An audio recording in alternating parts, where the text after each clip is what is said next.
Afflicted with a disease slowly consuming his body, the only escape from his harsh reality was a strategy game he played obsessively day and night, right until his final moments. Yet death wasn't the end.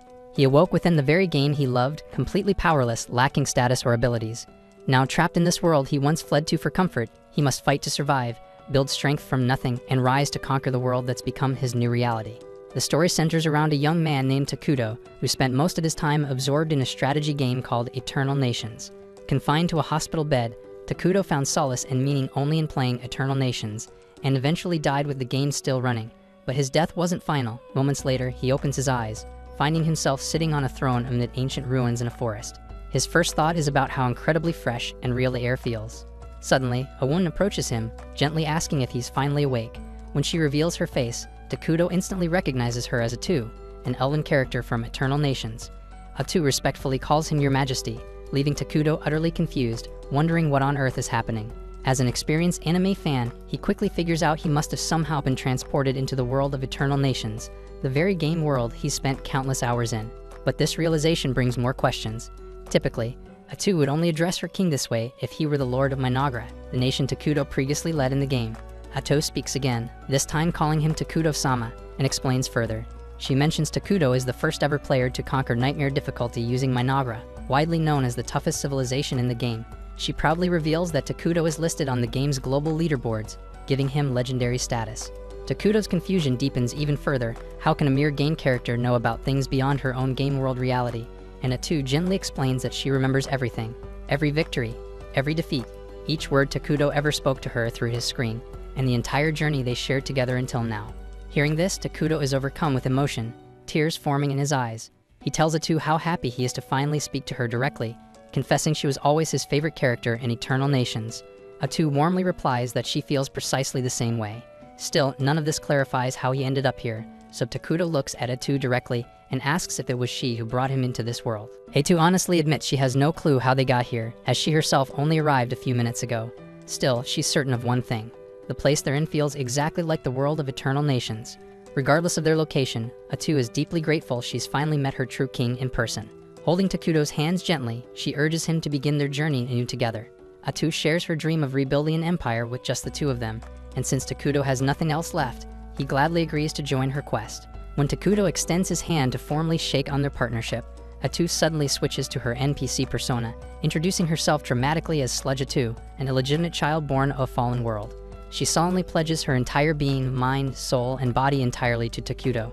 Though Atu's character is technically evil, the theatrics feel painfully cliché, leaving both her and Takuto momentarily embarrassed. Still, Takuto decides to lean into it, dramatically declaring that alongside Atu, his trusted right hand, he'll establish Mynoghra, the most sinister empire of them all. Takuto then turns to Atu, asking if she remembers what Mynoghra must always do first. Proudly, Atu states they should hide themselves away completely, staying unseen like true recluses to avoid discovery. Taking action immediately, Takuto summons an emergency production scout, a strange insect-like creature with extremely long legs. Given Mynoghra's alignment with evil and destruction, all their units naturally look horrifying, including this scout. Regardless, Takuto issues commands, instructing it to thoroughly investigate their surroundings, and Atu sternly reminds it that disappointing their king isn't an option, and obediently, the scout departs on its assigned task. Takuto then reveals to Atu that he can actually see through the scout's eyes, confirming to both of them that the world indeed works just like the game. He briefly explains to Atu how summoning works here. His current total magic power is at 200 MP, and creating the scout consumed 100 MP. Takuto carefully considers his options for spending his remaining magic points. Building a base would cost only 20 MP, but he also wonders if he should prioritize defense by summoning a warrior. Unfortunately, doing so would consume more power than he currently possesses. In Eternal Nations, Atu is classified as a hero character, making her particularly powerful in combat. But since their new journey has barely begun, Atu's current strength level remains only at level 3, which is quite low. Anyway, thanks to the scout's reconnaissance, Takuto gains a clear picture of their surroundings, which primarily consists of endless forests. So this setting proves an ideal location for establishing Mynoghra's base, though Atu finds it unsettling that there's absolutely no wildlife or available food nearby. Realizing it would be too dangerous to relocate, Takuto instructs the scout to extend its search and explore an even wider perimeter. Atu then begins feeling downhearted, believing she's not contributing enough to assist her king. Seeing her discouraged expression, Takuto gently reassures her, saying that simply having her by his side is more than enough. Deeply touched by his sincere words, Atu instantly becomes even more devoted to him. Meanwhile, their scout soon discovers a campsite inhabited by a group of dark elves. Takuto hesitates, unsure what their next move should be because accidentally encroaching on another group's territory could cause serious problems, so he figures it's best for them to lay low for now. Atu suggests optimistically that if things do take a turn for the worse, they can simply escape together. Her encouragement boosts Takuto's confidence, so they decide to quietly observe the dark elves from a safe distance and find out what they're doing here. But suddenly, 3 dark elves stumble directly into them, catching both Takuto and Atu off guard. Takuto freezes in surprise, realizing the dark elves he'd planned to carefully avoid. Those same elves he was prepared to flee from if they ever crossed paths are now standing right in front of them. Both he and Atu remain unsure about how the encounter will turn out, but recognizing the importance of staying calm in situations like this, they manage to maintain their composure. At the same time, the dark elves have no intention of harming anyone. They explain that they've recently been driven from the city they once called home and have desperately led their people into the forest to seek safety. And after a difficult journey, they've managed to set up a temporary shelter in this cursed land. However, with no food available, they're in a desperate situation, knowing their children will starve without supplies. Captain Nagi, leader of the Dark Elves, is currently exploring this bleak forest alongside his soldiers, increasingly worried their journey might have been completely futile since the area seems utterly lifeless. Several of Nagi's men start complaining bitterly, arguing it might have been better if they just stayed and died back in the city, rather than starving out here. They recall grim stories about the forest being cursed by a mysterious man, a place where neither life nor love can ever flourish. Nagi quickly warns them against losing hope, reminding his people that if they falter now, their children waiting anxiously back at camp won't have any chance at all. He firmly reminds them their kids still have faith in them, and that turning back empty-handed simply isn't an option. Still, as Nagi continues forward, he can't help but reflect on his soldiers' grim words. Deep down, he knows they're not wrong. The chances of survival here seem impossibly slim. But as their leader, he can't afford to show fear or give up because his people depend on him to guide them safely through this crisis. Walking deeper into the woods, Nagi suddenly senses the presence of Takuto and Atu. A wave of dread rushes through him, afraid that these unknown entities might attack without mercy and wipe out his entire team. Whatever choice he makes next could determine the fate of his people, so Nagi steels himself, deciding to approach diplomatically. When Nagi finally reaches them, he's taken aback by Takuto's shadowy, spirit-like appearance, though Atu seems relatively normal. Without hesitation, Nagi immediately drops to his knees, prompting his followers to do the same. Then, with a voice full of humility, he apologizes for entering their territory uninvited. Atu, glaring coldly at Nagi, sharply questions him, demanding to know why he would trespass despite knowing it was forbidden. Nagi nervously explains their desperate circumstances, how their people were banished without warning, forced to flee their city without supplies, the exhausting journey, and the starving children still waiting anxiously in the forest.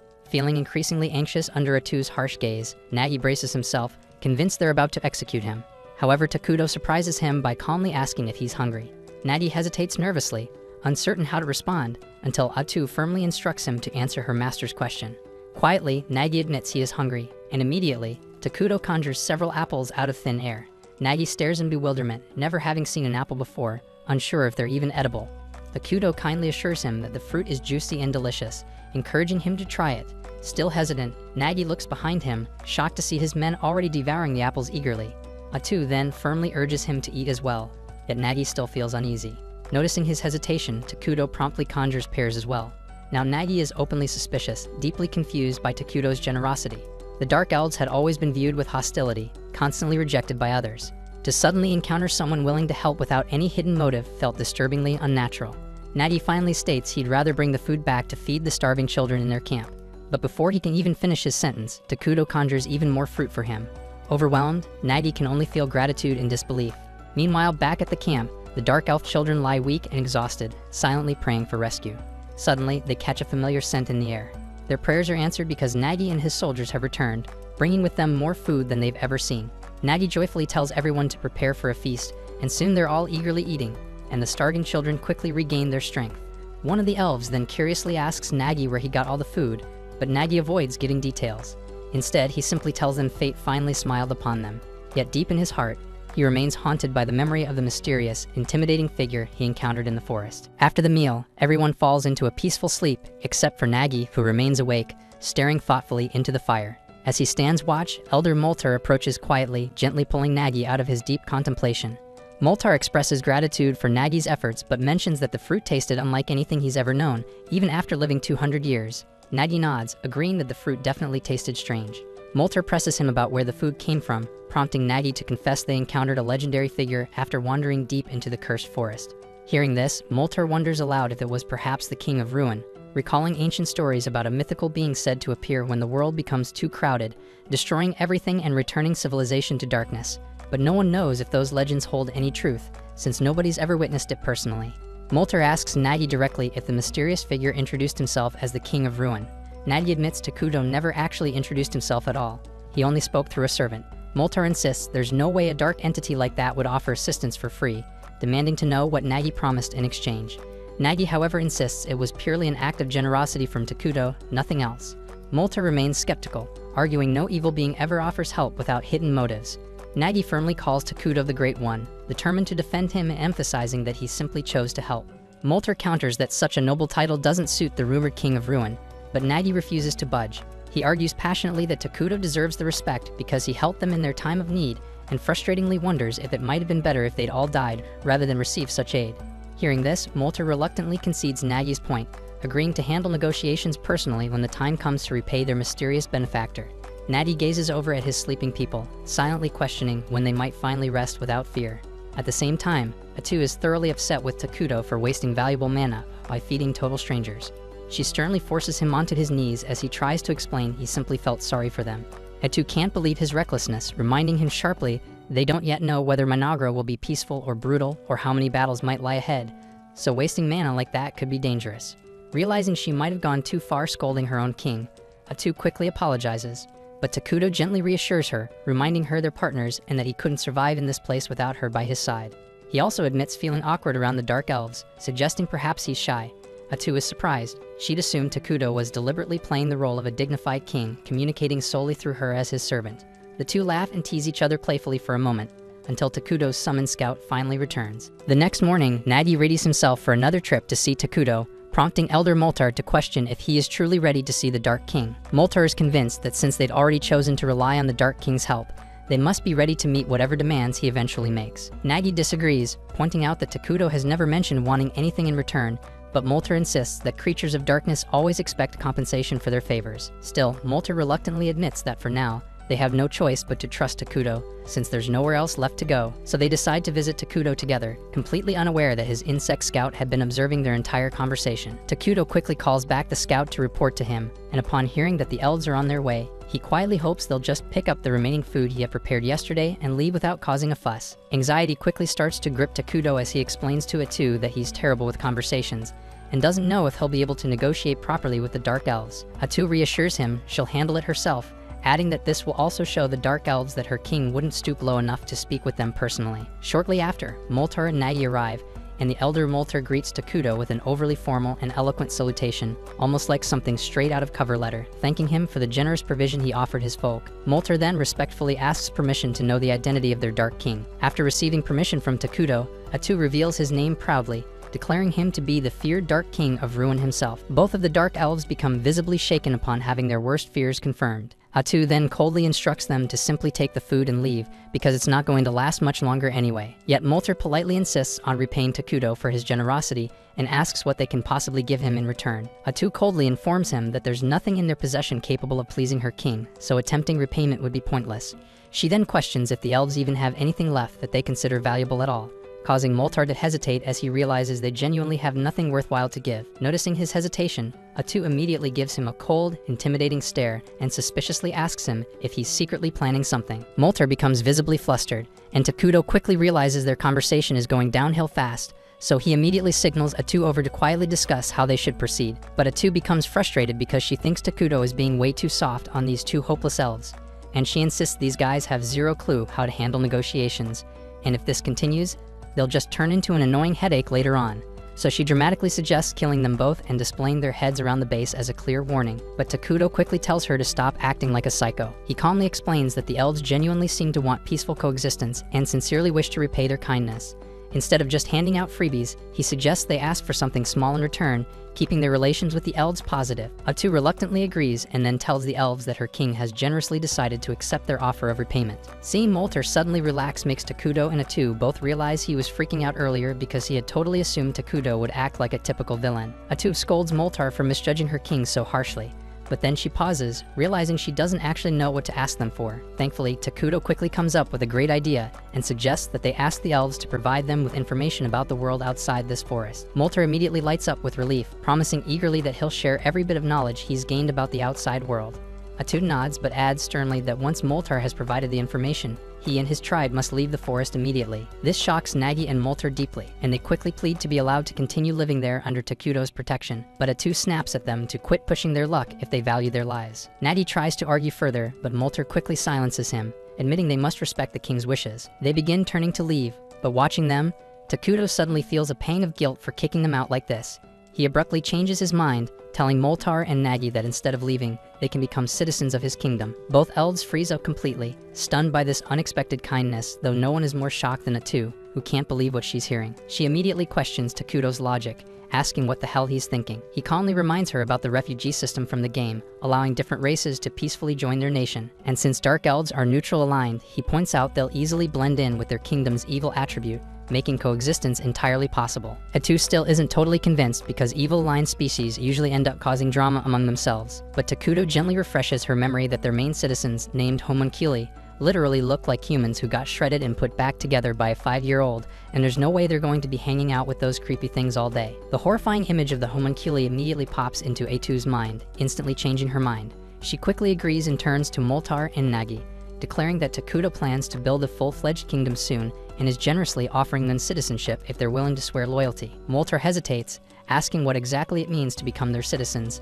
and Atu bluntly answers that they basically become evil-aligned beings. Still, she assures them with a sly smile that being evil isn't nearly as bad as it sounds. It's actually a lot more fun. Not long after, Takuto and Atu visit the Dark Elves settlement, where everyone anxiously awaits their arrival. They're so terrified that some of the weaker elves pass out at just the sight of Takuto. Calmly, Takuto takes his place on the throne with Atu at his side, who announces clearly to everyone gathered that from now on, they officially belong to their new kingdom Mynoghra. She then asks Takuto if he's certain, and with a confident he says yeah, and then confirms that on his screen, and just like that the Dark Elves are officially citizens of Mynoghra. Atu congratulates them, emphasizing that from now onward, their safety and survival are personally guaranteed by their new king. Nagi wonders out loud if that's really it, because he doesn't actually feel any different, despite supposedly becoming an evil being. Almost immediately, he regrets speaking too soon when a wave of overwhelming hatred suddenly floods through him and the rest of the elves. Painful memories of being persecuted and attacked surge in their minds, filling them with an intense desire for revenge. Seeing everyone suddenly suffering, Takuto softly asks if they're alright, and hearing his genuine concern, Nagi becomes emotional, deeply moved by the realization that someone finally cares about them. With tears streaming down their faces, the Dark Elves start passionately cheering for Takuto, leaving him a little overwhelmed but deeply touched by their enthusiasm. After a few days, Moltar presents a map of the continent to Takuto, who immediately collapses in disbelief. Atu asks what's troubling him, and he simply gestures towards the map, saying their starting location couldn't be any freaking worse. They're stuck on a continent shared by two damn gigantic, powerful civilizations. On one side is the Holy Kingdom of Qualia, a massive human nation worshipping Arlos, the creator and known for being annoyingly righteous and strictly good aligned. On the opposite side lies Elna, the Elemental Alliance, a nation of elves devoted to nature. They're equally on the side of good, making Atu realize they're literally sandwiched between two huge civilizations that would wipe them out in an instant if discovered. Panicking, Atu falls beside Takuto in despair, but Takuto quickly regains composure, reminding her that as long as they keep a low profile, they can quietly grow stronger. He recalls that their main race, the homunculi, were dumb as rocks in the game and terrible at research. Luckily, now that they've got Dark Elves on their side, things should go much smoother. Soon after, the Dark Elves arrive for a meeting, this time bringing along Emil, Nagi's assistant. Nagi introduces her as a nerdy genius who knows way more than him about foreign kingdoms, and insists she'll definitely prove useful. Atu conveys to the elves that their dedication has pleased the king, and she announces they're all about to receive major responsibilities, directly ordered by Takuto himself. First up, Moltar is tasked with managing internal affairs.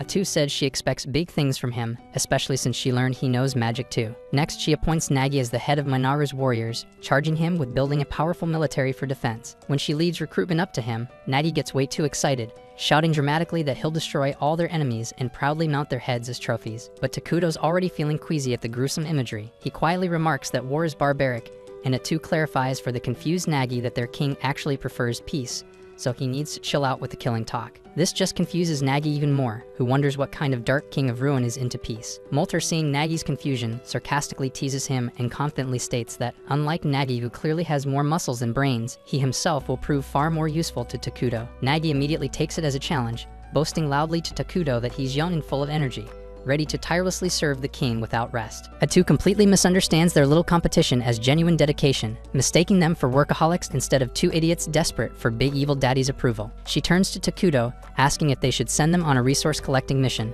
but Takudo suggests a better idea, beautifying the land and building proper homes. Atu immediately relays this to Moltar, instructing him to gather timber for building, but to make sure he doesn't ruin the beauty of the forest. Moltar eagerly agrees, boasting that dark elves were originally forest dwellers anyway, so he'll handle it perfectly. Takudo then adds that they should reforest the areas they clear, causing confusion among the elves who've never even heard the term before. Realizing this world might be more primitive than expected, Takudo cautiously asks if they're familiar with military magic or the 6 major elements. Moltar replies that he's only heard of 4 major elements, while Emil admits she's never even seen military magic being used by any kingdom. Takudo and Atu exchange looks, realizing they've hit a jackpot. This world is even less advanced than they'd thought, giving them a huge advantage to leap ahead quickly once they implement advanced magical technology. Atu patiently explains that reforesting means rapidly regrowing new trees to replace ones they'd cut down, using magic. The elves mention they do regrow trees naturally, but admit they never considered using magic to speed things up. Atu describes how reforesting employs the 6 major elements to rapidly grow new trees, then promptly credits this discovery to Takudo, even though it's a total lie. She starts glazing Takudo shamelessly, bragging about how he even created those special fruits the elves ate earlier, especially mentioning that grapes are her personal favorite. Emil excitedly confirms Atu's words, then says that she also planted some grape seeds, and they've actually started sprouting. Takudo himself is stunned by this revelation, not expecting earth-based fruits to grow so easily here. Suddenly inspired, he quickly tests his theory by magically creating a coin from earth. When it works, he's thrilled to realize he could potentially introduce advanced technologies like gunpowder, drastically accelerating the growth and superiority of his civilization compared to others. Elsewhere in the Holy Kingdom of Qualia, the situation was starting to escalate as well. Saint Solina led a unit of knights across the snowy foothills, fully committed to eliminating the dangerous beasts terrorizing nearby townlets. The moment a pack of goblins rushed into view, Solina calmly raised her staff, incinerating them instantly with her sacred fire. The holy blaze dissipated into the sky after obliterating the monsters, and gentle sunlight poured down onto the charred earth, prompting flowers to bloom in their place. Turning to his astonished knights, their captain proudly announced that Solina's divine power purged monsters of evil alignment, leaving behind blossoming flower fields, and it was her ability alone that had allowed them to maintain such strong diplomatic ties with the elves. Following the brief skirmish, Solina confronted the cardinal, urging him to send paladins southward, warning that she'd recently sensed an ominous disturbance within the cursed forest. But the cardinal flatly refused, claiming the cursed forest sat at the far edge of the continent, and deploying paladins there would require special authorization from those above him. Unfazed, Solina firmly warned him that she would personally handle the matter if no troops were sent. Initially, the cardinal tried pushing back, but quickly caved under her icy glare, promising instead to send whatever limited forces he could personally command. Meanwhile, back in their own domain, Takudo and Atu were focused on developing their newfound territory, beginning by constructing decent homes for the Dark Elves. They'd already thrown together a makeshift throne room around Takudo's throne, and he was thrilled by the idea of finally hosting important meetings with the prominent members of his kingdom. Right then, Moltar, Nagi, and Emil entered, ready for action. Atu informed them that it was about damn time to kick off their first official council meeting. But before the meeting could start, Emil eagerly approached Takudo, revealing a gift, an elegant new outfit that, to his mild embarrassment, was dangerously close to femboy territory. Still, Takudo gratefully accepted the new clothes, admitting his old garments were getting embarrassingly filthy, and thanked the elves sincerely. Oddly enough, the elves couldn't see any visible change in his appearance, but they decided to trust Atu's enthusiastic praise about how perfectly the outfit suited their beloved leader. With the clothing crisis resolved, Atu briskly began the council meeting, only to realize Takudo was still hopelessly lost in admiring himself. Slightly annoyed but unsurprised, she chose to carry on the meeting herself, casually suggesting she consult Takudo whenever his actual input was needed, and Takudo happily agreed to her suggestion, fully content to keep silently fawning over his own fabulousness. As the meeting begins, Moltar immediately asks Atu about the type of buildings they ought to prioritize, so Atu confidently suggests they start with food production facilities and promptly reveals a disturbingly grotesque plant, announcing that it will serve as their primary food source for now. The elves visibly cringed, barely able to hide their disgust, before hesitantly asking Atu what the hell that horrific thing was supposed to be. With unsettling enthusiasm, she informed them it was called the flesh plant, a unique delicacy of their civilization. According to Atu, it produced meat that tasted disturbingly similar to human flesh, but was incredibly nutritious. Horrified by this revelation, the elves quickly clarified they weren't exactly into eating people. Atu assured them the flesh plant was just a temporary solution for their food shortage, and soon enough they'd have far less disturbing options available. After that unsettling announcement, she explained they'd also need storage units and administrative buildings near the farms,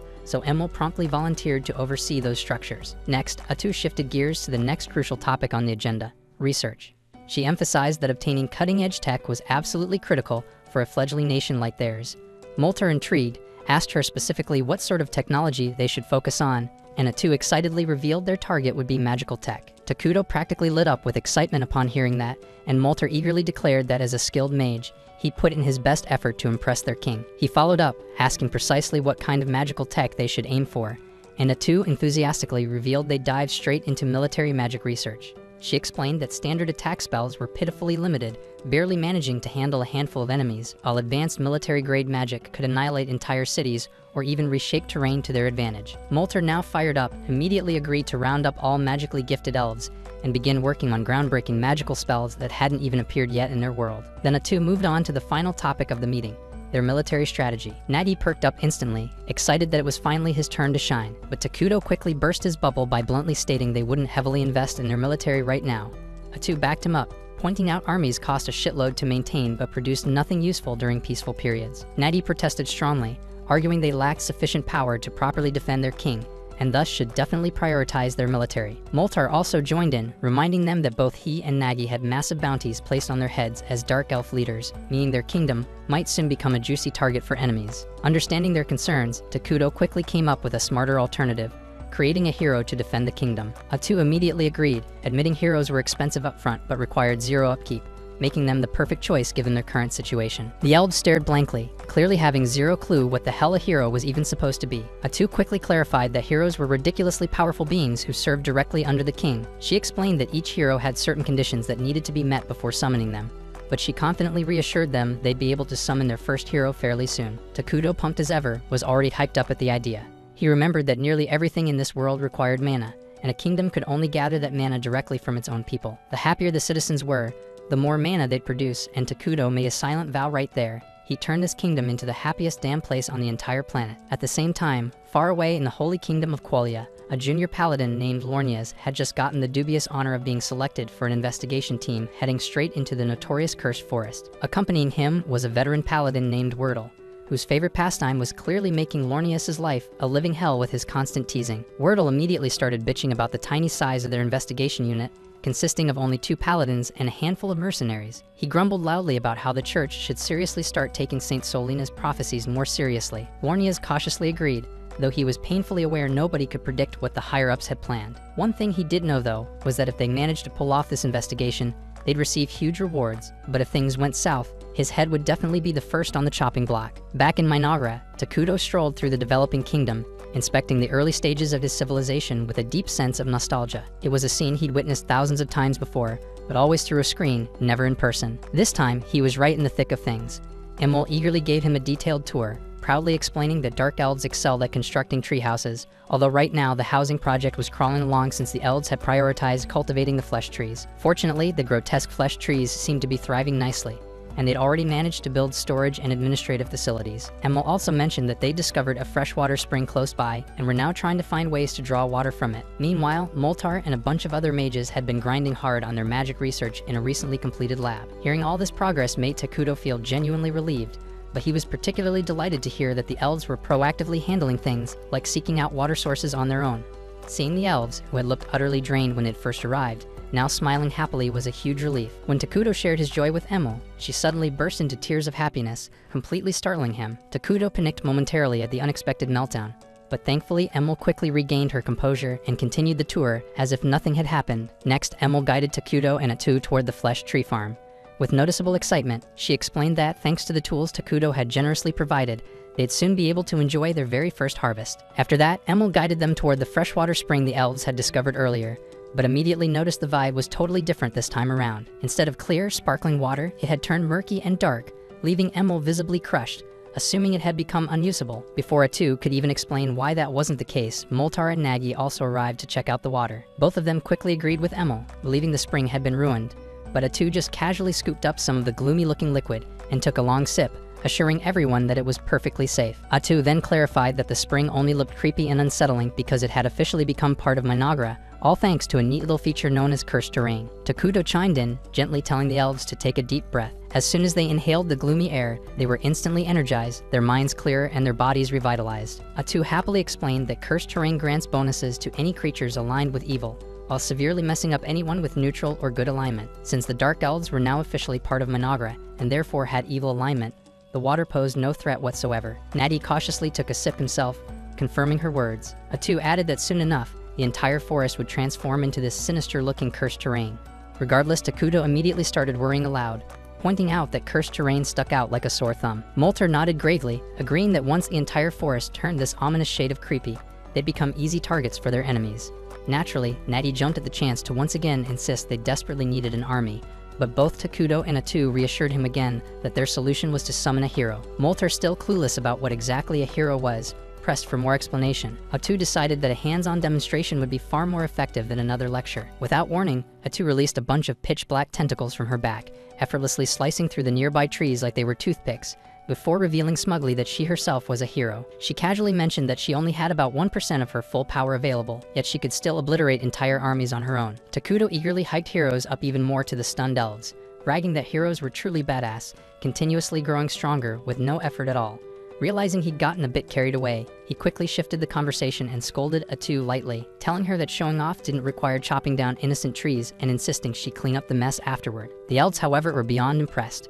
They immediately declared Takuto an amazing ruler for having subordinates powerful enough to cause such casual devastation. Fired up, they decided that they absolutely had to construct a magnificent palace worthy of such a king. Takuto awkwardly protested that he didn't really need anything grand right now, but the elves refused to budge, insisting there was no way in hell they'd let their esteemed king live in ordinary homes like theirs. Atu sided with the elves, pointing out that constructing a palace would boost everyone's morale. Unable to argue with that logic, Takuto relented, admitting that while his real dream was a badass flying fortress someday, he'd settle for a regular palace for now. Elsewhere, the investigative team commanded by Lornias and Wordle has finally set out southward toward the cursed forests. Wordle remains disgruntled by their limited numbers, prompting Lornias to remind him this was genuinely the best the Empire could offer, given that most troops were tied up with the turmoil in the north. It turns out a swarm of malicious creatures had unexpectedly appeared across the northern lands, attacking villages and setting everything ablaze. Naturally, any available reinforcements were immediately sent to manage that catastrophe. Hearing this, the mercenaries start chatting amongst themselves, muttering how rough it's going to be for the poor bastards sent north. They all feel relieved they dodged that assignment even if the pay was sweet, because word is, there's a terrifying witch mixed up in that mess, and they'd rather steer clear of anything involving a witch. Lornia's curious about this witch rumor, later corners one of the mercenaries, a guy named Bargo, to ask about it. Bargo admits the rumor is that a single witch is behind all the northern chaos, but Lornias dismisses the idea outright, saying no single person could possibly control that many monsters. Bargo quickly agrees, figuring it must actually be some sort of cult activity, but then Wordle chimes in, telling Bargo to shut his mouth before he accidentally curses them all. Lornias then snaps at Wordle,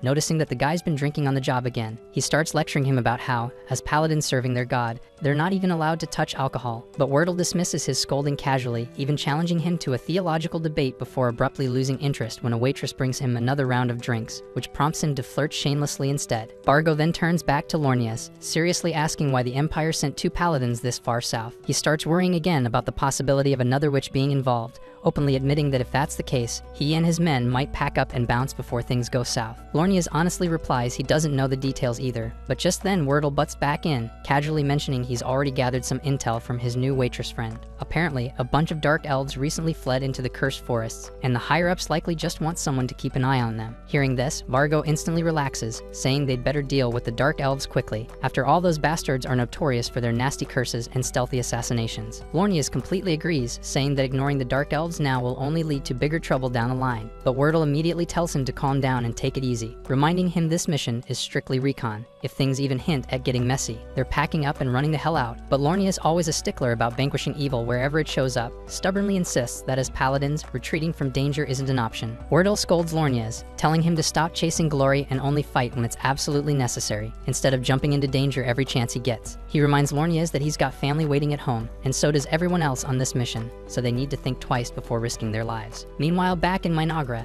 the first harvest from the flesh trees is finally ready, sitting atop a massive altar at the center of town. Takuto stands in front of the fruit pile as all the dark elves watch him intently, eager to see what's about to go down. Suddenly, Takuto channels his mana directly into the fruits, and right before everyone's eyes, they transform into a giant bug monster. The elves are utterly blown away, amazed that Takuto just created life from a bunch of weird fruits. Atu immediately starts hyping him up, boasting that this miracle isn't even 1% of Takuto's true power. She tells the elves that with their ongoing devotion, Takuto will become even stronger and pull off even crazier feats, and they erupt in cheers for their king. Later on, Takuto returns to his throne, relieved that he successfully managed to produce a bug monster in exchange for food. Though it was a standard feature in the original game, he still doesn't fully grasp how exactly this mechanic works out in the real world. However, Atu tells him they shouldn't sweat the details, since they've now established a reliable method to produce more creatures to serve the kingdom. She excitedly adds that it's about time they moved on to the next phase of their plan, and Takuto agrees, mentioning he'll summon a hero as soon as they've stockpiled enough mana. Excited, Atu asks who he plans to summon,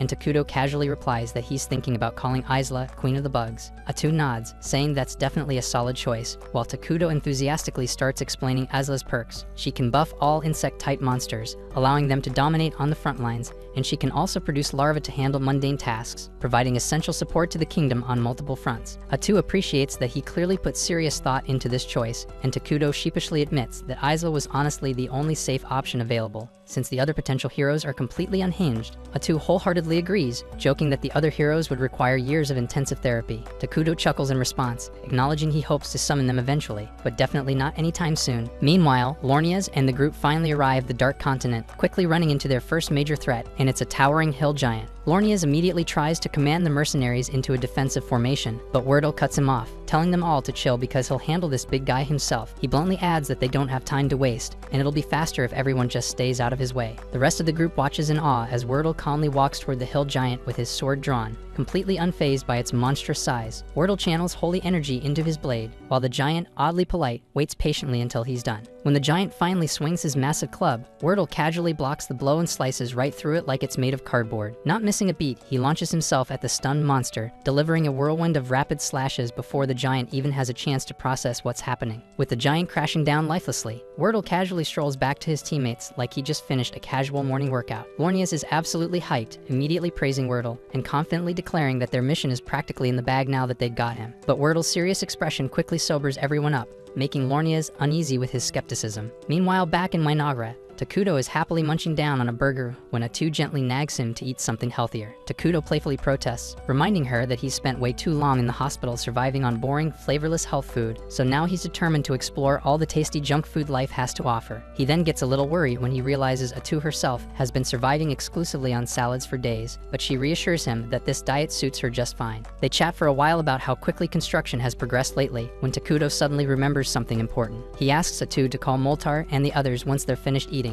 since the new scout bugs they recently created have completed mapping the nearby areas. He reveals that he's planning to deal with a human settlement they discovered nearby, asking Atu first to confirm if the town belongs to the Holy Kingdom of Qualia. She's fairly confident the settlement is independent and aligned neutrally, which is a huge relief for Takuto, since it means negotiation might actually be possible. Takuto optimistically hopes nothing disastrous occurs during their interaction, and Atu jokes that he's definitely jinxing them by even mentioning it. Takuto laughs confidently, assuring her nothing crazy like that could happen. But of course, at that very moment, he receives an urgent message from one of the bugs. An armed group is heading directly toward their forest. Takuto instantly grows serious, instructing Atu that they should try resolving things peacefully if possible, but if push comes to shove, they better be prepared to throw down. At the same time, the armed group making their way into the forest is none other than Lornia's and Wordle's crew. As they push deeper, Wordle suddenly raises a hand, signaling everyone to stop because he's sensed someone's presence approaching them. Sure enough, Atu emerges from the trees wearing dark clothes that completely conceal her identity. Wordle immediately demands she identify herself, and Atu calmly claims she's a dark elf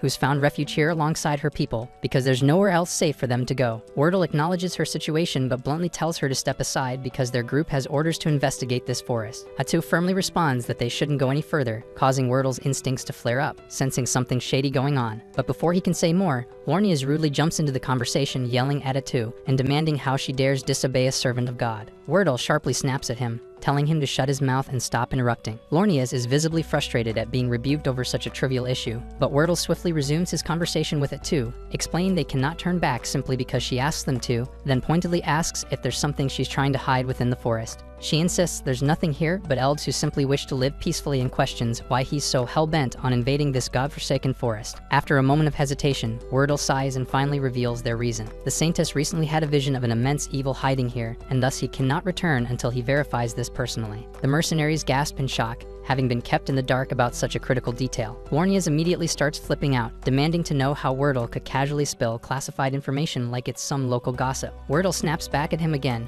shouting that sometimes secrets must be shared openly. But Lornias, furious and flustered, angrily retorts that even a high-ranking paladin like Wordle doesn't have the authority to reveal divine prophecies without permission from their superiors. However, Wordle politely asks Atu if they can at least take a quick look inside the forest, but suddenly, her attitude completely shifts as she bluntly tells them there's absolutely nothing inside that's worth their precious time. She firmly urges them to turn back immediately, but Lornias grows furious at the sheer audacity of a dark elf daring to defy divine prophecy. He senses the air around Atu shifting ominously, confirming his suspicions that something deeply sinister lurks within the woods that they must investigate no matter what. However, Wordle appears open to negotiation. Trying to de-escalate the tension, he calmly asks Atu to swear on her own god that no threat to the holy kingdom of Qualia is hiding in the forest. Atu readily takes the oath, even swearing by her deity that it's actually they who fear Qualia far more than Qualia could ever fear them. Satisfied by this, Wordle announces they're retreating, much to Lornias' complete disbelief. Lornias immediately protests, insisting it's blatantly obvious that the woman is hiding something crucial. But Wordle just snaps at him, calling Lornias a faithless coward and telling him to stop projecting his own paranoia onto others. He declares that they found absolutely nothing of concern,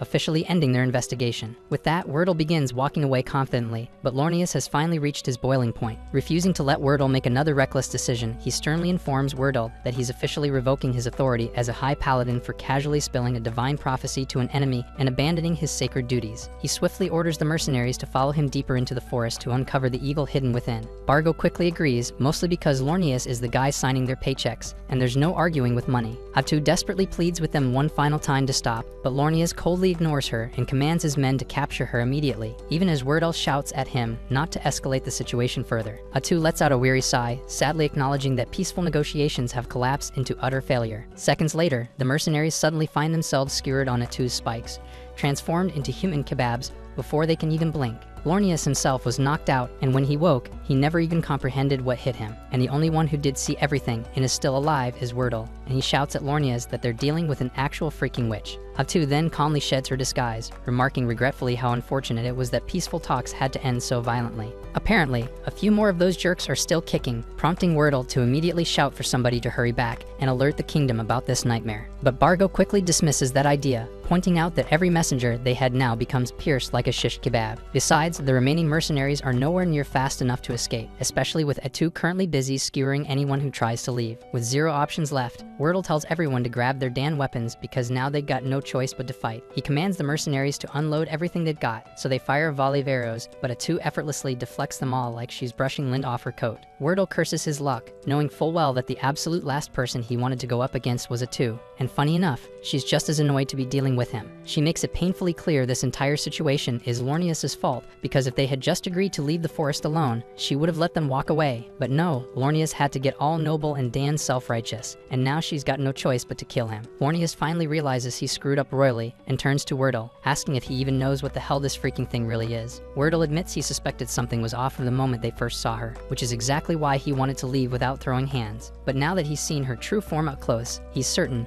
Atu is a witch, and not the storybook kind either, because a witch in this world is a certified calamity class monster, officially recognized as a national level threat. Someone like her is way out of the mercenaries' league, so Wordle orders them to fall back and leave this to him and Lornias. Both men charge Atu, reciting their sacred prayers to power up their attacks. Atu doesn't take them seriously at first, just blocks their strikes and mocks them for being so weak, but then they actually manage to slice through 2 of her tentacles, and suddenly she realizes this might not be the cakewalk she thought. She quickly figures out their holy magic is giving them bonus damage against her demonic body, and Wordle assumes that if they just cut off all her tentacles, she'll be helpless. Not wanting that to happen, Atu grabs 2 of the nearby mercenaries and takes them hostage, using their bodies as meat shields to stall their assault. But Wordle coldly tells Lornias that if they don't stop Atu now, she could eventually turn her wrath toward Qualia, and for the sake of the entire nation, sacrifices have to be made. Lornias hates the idea, but he grits his teeth and agrees. With zero hesitation, both men charge forward again, slicing through the hostages and Atu's final 2 tentacles in one clean, ruthless strike. Atu's honestly surprised they had the balls to slice through their own allies like that, And for a brief moment, it even looks like she might actually be in trouble. But no, because this whole thing has just been a damn joke to her. 1 second later, a fresh wave of tentacles erupts from the ground like weeds on steroids, and Wordle is instantly skewered multiple times like a pincushion. With blood pouring from his wounds, Wordle uses his final breath to shout for Lornias to get the hell out of here. But that makes Atu annoyed, so she silences him for good with a tentacle straight through the skull. Lornias is frozen in disbelief, absolutely rattled, because he was certain they chopped off all of Atu's tentacles, which they did, but Atu never once said she couldn't grow more. In fact, she's been able to summon an unlimited number this entire time, but she just didn't feel like it. She's been toying with them like a bored cat swatting at bugs. After witnessing Wordle get brutally annihilated, the remaining mercenaries completely lose their will to fight, and judging by the freaking look on Atu's face, she has zero intention of sparing any of them. Seeing no other choice, Lornias yells for everyone to scatter and run in different directions, hoping at least one of them can escape and warn the kingdom about what really went down here. So the mercenaries immediately drop their weapons and bolt like their asses are on fire. Atu surprisingly doesn't bother chasing them. She just watches them go, sighing in annoyance, wishing they'd done that in the first place because it would have saved her a ton of effort. Lornias, however, stays behind, determined to keep her occupied. He then charges her with everything he's got, holy sword gleaming. But to his utter horror, Atu blocks the strike flawlessly, using the exact same holy sword technique. He stumbles back, unable to comprehend how a monstrous creature like her could possibly have access to a sacred technique meant only for the pure. Normally, that would have been impossible, but Atu coolly explains that when she killed Wordle, she absorbed all of his experience and sword skills. Every ounce of training, every technique now hers. With a grin, she begins attacking Lornias using Wordle's own moves, mocking him as she does. She even praises Wordle, saying he was truly worthy of being called elite. But sadly, he died because Lornias couldn't keep his damn mouth shut. Then she leans in, taunting him, asking if he ever thought about making it home to his wife and daughter. That's when the blood drains from Lornias' face because he never said a word about his family. That's when it hits him. She didn't just take Wordle's skills, she took his damn memories too. And if Atu can do that, then every kill just makes her even more terrifying. She then casually asks Lornias if he's curious about Wordle's final thoughts before she finished him off. Turns out, unlike a selfish bastard like Lornias, Wordle was genuinely concerned for the lives of his men right up until his last breath. Lornias desperately tries defending himself, saying the other mercenaries have already fled to report back to the kingdom, claiming their mission wasn't a complete disaster. But Atu just chuckles coldly, calmly telling him all those mercenaries are already dead. She admits she wasn't in the mood to chase them herself, but that didn't mean she just let them run off. Besides, she never said she was alone. She'd already ordered her dark elves to hunt down every single merc who tried to escape, and now they're nothing but corpses in the dirt. Lornias is hit by a wave of despair, realizing he's the last one standing. Driven by panic, he takes one final, pathetic swing at Atu's head, and she savors every bit of his agony. Within seconds, she's effortlessly subdued him, but instead of ending him right away, Atu cruelly twists the knife, vividly describing how things could have turned out if he'd just listened to Wordle. They would have all safely returned home, and Lornias would have seen his wife and daughter again, spending the rest of his life happily oblivious to any horrors lurking in the forest. But no, Lornias had to play hero, so now she's going to kill him, and then she's gonna hunt down his family too, just because she can. Atu reveals she can easily pluck the image of his wife and daughter right from his memories, names, faces, address, everything, and she's absolutely petty enough to follow through. Hell, she might even slaughter every single person living in the villages Lornias passed on his way here. And while each of them is dying the most painful death imaginable, she'll make damn sure they know it was Paladin Lornias who brought hell down on them. Lornias screams, desperately begging her not to do it, but Atu's already bored of his whining, finally putting an end to him just to shut him up. Right after Lornias hits the ground, Nagi comes up to inform Atu that all the escaping mercenaries have been dealt with, so there won't be any survivors to spread word of today's events. Atu calmly thanks Nagi for his efficiency and instructs him to handle disposing of the corpses too. But before Atu can leave, Nagi hesitantly asks if she's serious about her plan to slaughter Lornias' family and anyone he's ever crossed paths with. Atu just laughs, saying she was just talking smack to scare the hell out of Lornias before finishing him off. She clarifies that mass genocide is way too exhausting, and besides, she's a self-proclaimed peace lover. So starting pointless fights is just too exhausting for her tastes, and she's not about that life unless someone forces her hand. With that out of the way, she cuts the chat short because she urgently needs to talk to Takudo. Moments later, Atu approaches Takudo and shares something odd she noticed before the fight. Wordle called her a witch, despite her clearly being classified as a hero. He also rambled something about a witch causing trouble up north. Takudo is confused because there was never any witch class in the game they came from, prompting Atu to suggest that this world must differ significantly from the one they're familiar with. Takudo nods thoughtfully, having already suspected that. While many of the game's mechanics remain intact, they're better off assuming the underlying rules have fundamentally changed. Luckily, the differences aren't entirely negative, because Atu's ability to absorb skills from those she kills has gotten a massive upgrade. Now she also inherits fragments of their memories, which allow them to gather valuable intel from Qualia's scouting team. And according to those memories, Qualia is currently distracted by the northern disturbance, meaning Mynoghra won't be on their radar anytime soon. Still, the complete annihilation of their scouting party is bound to raise some red flags, prompting Qualia to eventually investigate. Takuto's fully aware of that risk, but since Qualia knows nothing concrete about Mynoghra yet, he's confident they won't jump straight into a fight unless their leaders have the IQ of a potato. At the moment, he's far more concerned about this northern disturbance and the mysterious witch behind it. Atu tried extracting every detail about witches from Wordle's mind, but the guy was clueless. However, one chilling fact stood out crystal clear. The witch called Arakino is wreaking havoc up north, and she was strong enough to single-handedly deal massive damage to Qualia's forces. At the same time, up in the Northern Territory, Arakino has casually finished demolishing yet another village and is already prepping to move on to the next. To top it off, she raises every villager she slaughtered as undead puppets to serve her. Takuto has absolutely no clue about Arakino's true powers, but given that she's causing this much mayhem so soon after arriving, he suspects she might have come from another world, just like him and Atu. If that's the case, things are about to get a whole lot messier. Atu, unsure of their next move, asks Takuto what they should do. Judging by the sheer carnage Arakino's cause, she's clearly evil-aligned, which theoretically means they might vibe with her. Atu wonders if maybe they should reach out and see if they can form some kind of alliance, but Takuto immediately shoots that idea down because they have zero intel on what Arakino's personality is like.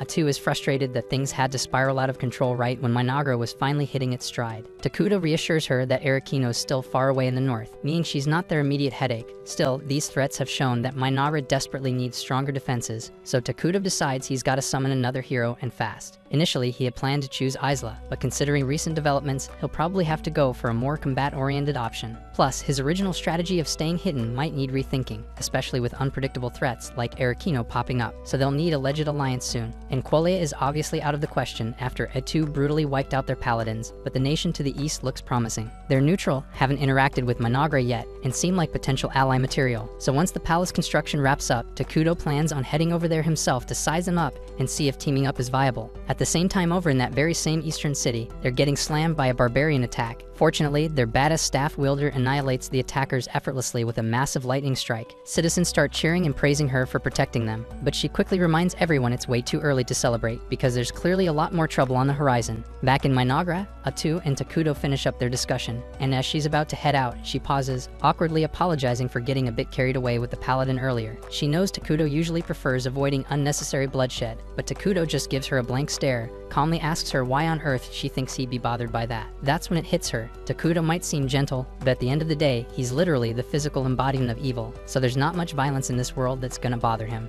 Soon after, construction on Takuto's castle is finally completed, marking what feels like the first big milestone in the rise of his domain. The sight makes his heart leap. After all, having a grand residence has been a quiet dream of his for years, so Atu smiles proudly and vows that one day the castle will soar high enough to pierce the sky. But then, all the talk about halls and courtyards prompts her to notice an awkward detail. Despite being the monarch, Takuto doesn't have a single personal attendant. He's never given it much thought, but Atu points out that a ruler without at least one aide looks strange. She then asks him what kind of servant he prefers so she can begin searching for a suitable candidate. Takuto answers with a shy smile that anyone is fine as long as they are easy to speak with, since he is terrible at conversation. He has barely exchanged more than a few words with the Dark Elves since arriving, which Atu says is mostly because he comes off to them like a dense cloud of gloomy energy. Even so, she tells him to relax because she already has a perfect plan in mind. Her enthusiasm makes his stomach knot, yet he swallows the worry and decides to let it play out to see what she does. Atu promptly calls Nagi, Moltar, and Emil, and orders them to assemble every little girl in the village because the king desires them. Takuto and Moltar both freeze at the wording, and Moltar, trying to be fair, asks why she issued such a command. Atu's reasoning is that younger girls would be gentler partners while Takuto practices small talk, but instead of saying it plainly, she blurts that Takuto likes little girls. That goes too far, so Takuto cuts her off before she adds anything worse, and tells her to explain herself properly without making him sound like a lolicon. Once the full explanation is out, Moltar and the others exhale in relief, since the king only wants an approachable attendant. He requested younger candidates because the kingdom is short on manpower, and he refuses to pull skilled adults from vital work just to serve him. Children who are not doing heavy labor yet seem like the least disruptive option, which is why he asked for them. Impressed by how considerate he is, Moltar's group agrees to bring suitable children to meet him, and Takuto actually feels hopeful about finally having people he can talk with each day. There is one detail he forgot to account for, and it hits the instant the kids arrive. To ordinary villagers, he still looks like a disaster in human shape, his aura heavy enough to spook anyone, so the moment the children see him, they burst into tears. Takuto feels crushed after the fiasco with the children. In seeing his expression, Atu turns to Moltar and asks if there are any little ones who wouldn't burst into tears at the sight of their king. but given how things stand, Moltar cannot name a single safe choice. Nagi then asks whether Takuto has met the twins yet, but Moltar admits that he kept them away because he doubted they would be suitable attendants. Their history is rough, and he feared they might accidentally offend the king, but options are running thin, so Tu tells him to call them in regardless. A short while later, the twins step into the hall and introduce themselves as Karia and Maria. Karia bows with careful respect, voice steady, while Maria talks to Takuto in a breezy, familiar tone like she is chatting with an old friend. Atu reads the weariness in their eyes and the wariness in their posture, then gently asks Karia about the sores on her skin. Karia says they came from an illness, and Moltar explains that she suffered through a plague some time ago. The sickness has passed, but the marks it left behind did not fade. Atu asks what scarred Maria, and Karia answers that her sister endured something cruel and has never been the same since.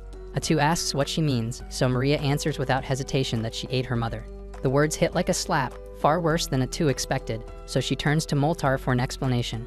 He says he is not proud of what happened, but in that moment it was the only path left, and the Dark Elf tribe still honors the sacrifice that Karia and Maria's mother made for them. Hearing that, Takuto remembers the long exile across brutal ground after the elves were driven out. In marches like that, hunger becomes a tyrant, and sometimes survival demands impossible choices, and the thought leaves his chest so tight. Being forced to eat her own mother cracked Maria's view of the world. The small grace is that she shows no fear of Takuto at all, though Atu is uncertain she would make a stable attendant. But while Atu weighs the idea, Maria pads over to the throne. Standing close, she peers up and says he looks white to her. Takuto blinks at that, surprised since almost everyone else describes him like walking darkness, but Maria sees something different.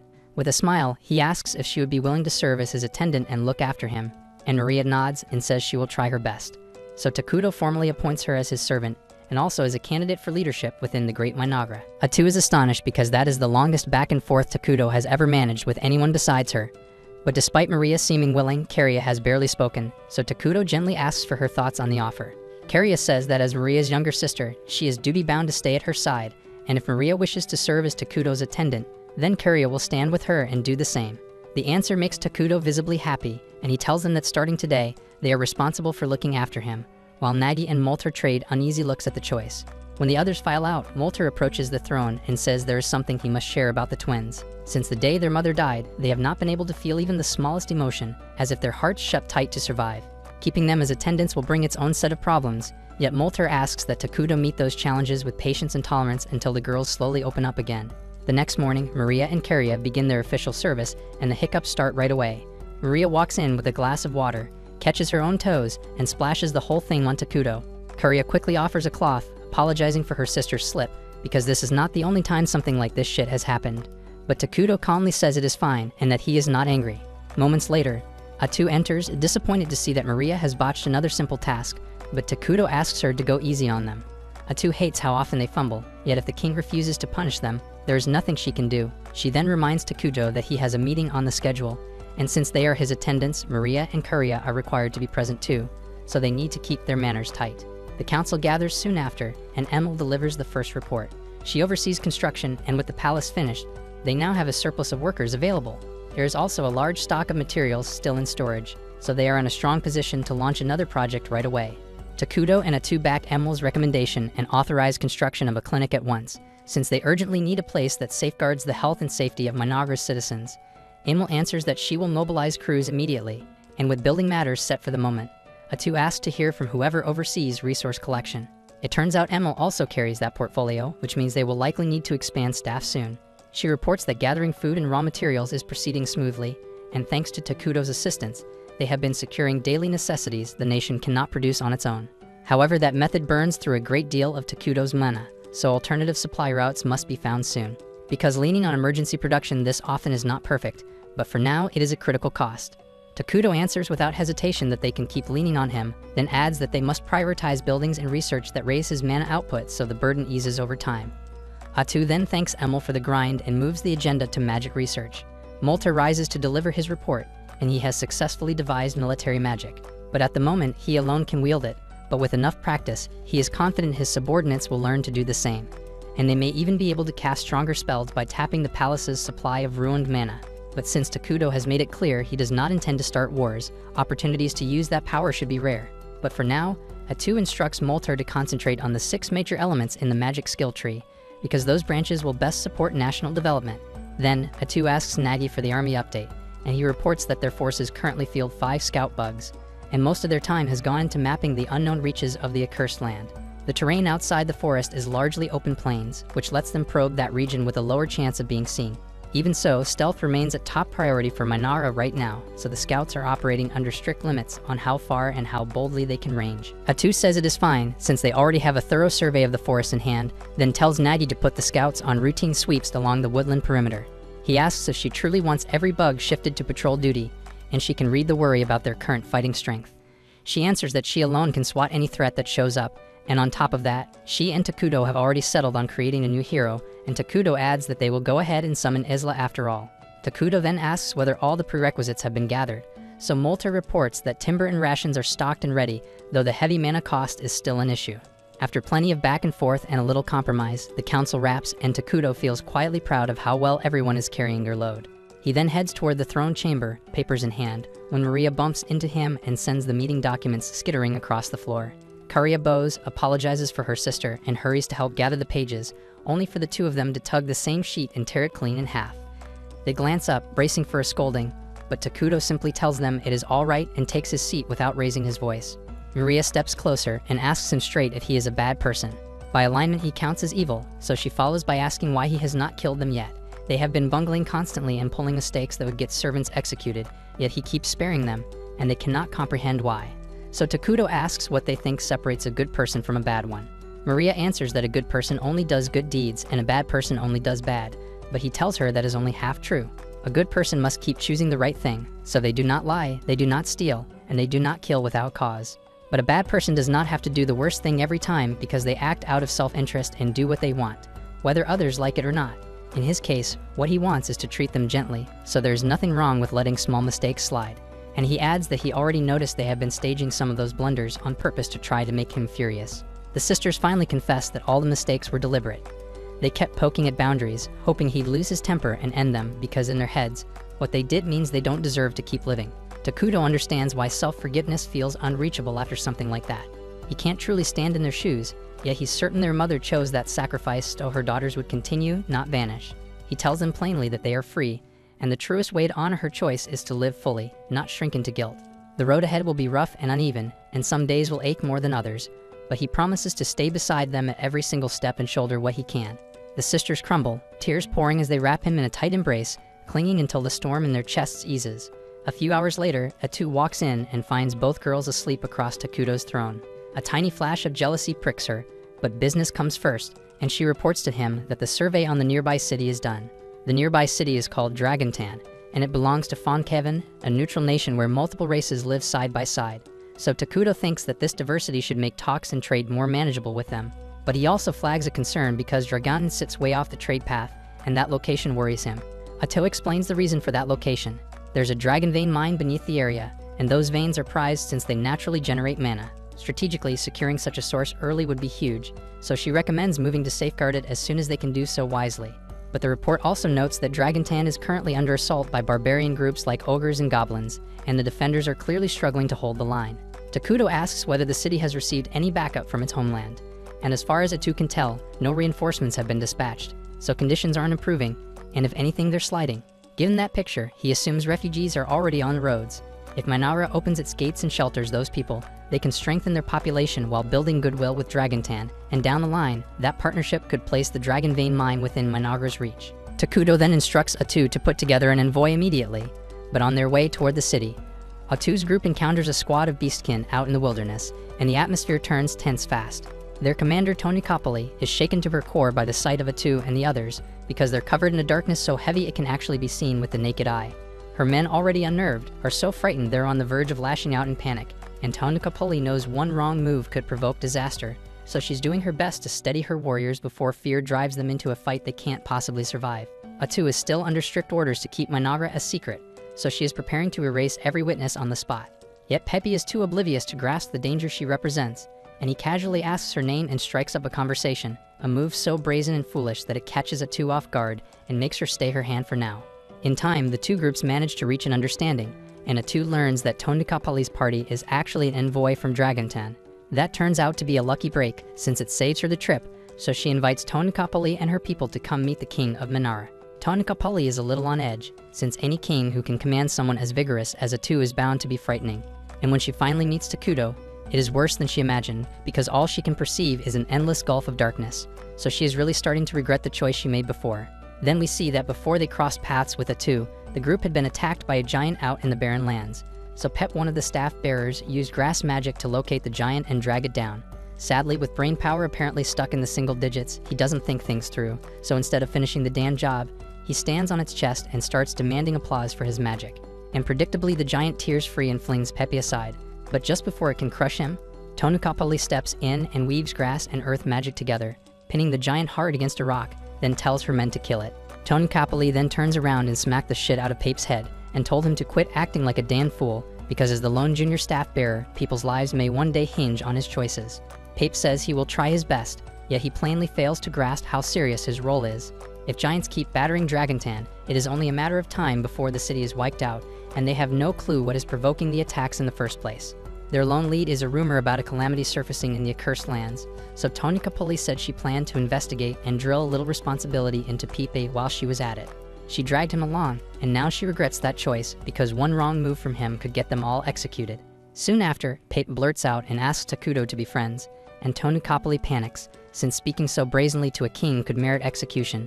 She apologizes and tries to cover for his outburst, but to her shock, Takuto actually seemed pleased by the offer and says he would be happy to be friends with him.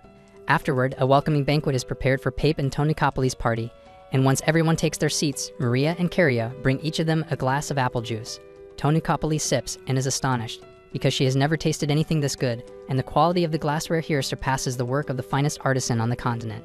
Pape loves the juice too, so he asks Maria for another pour, and before the extra drink even arrives, he bounds out of his chair and starts praising Nagi for his massive muscles.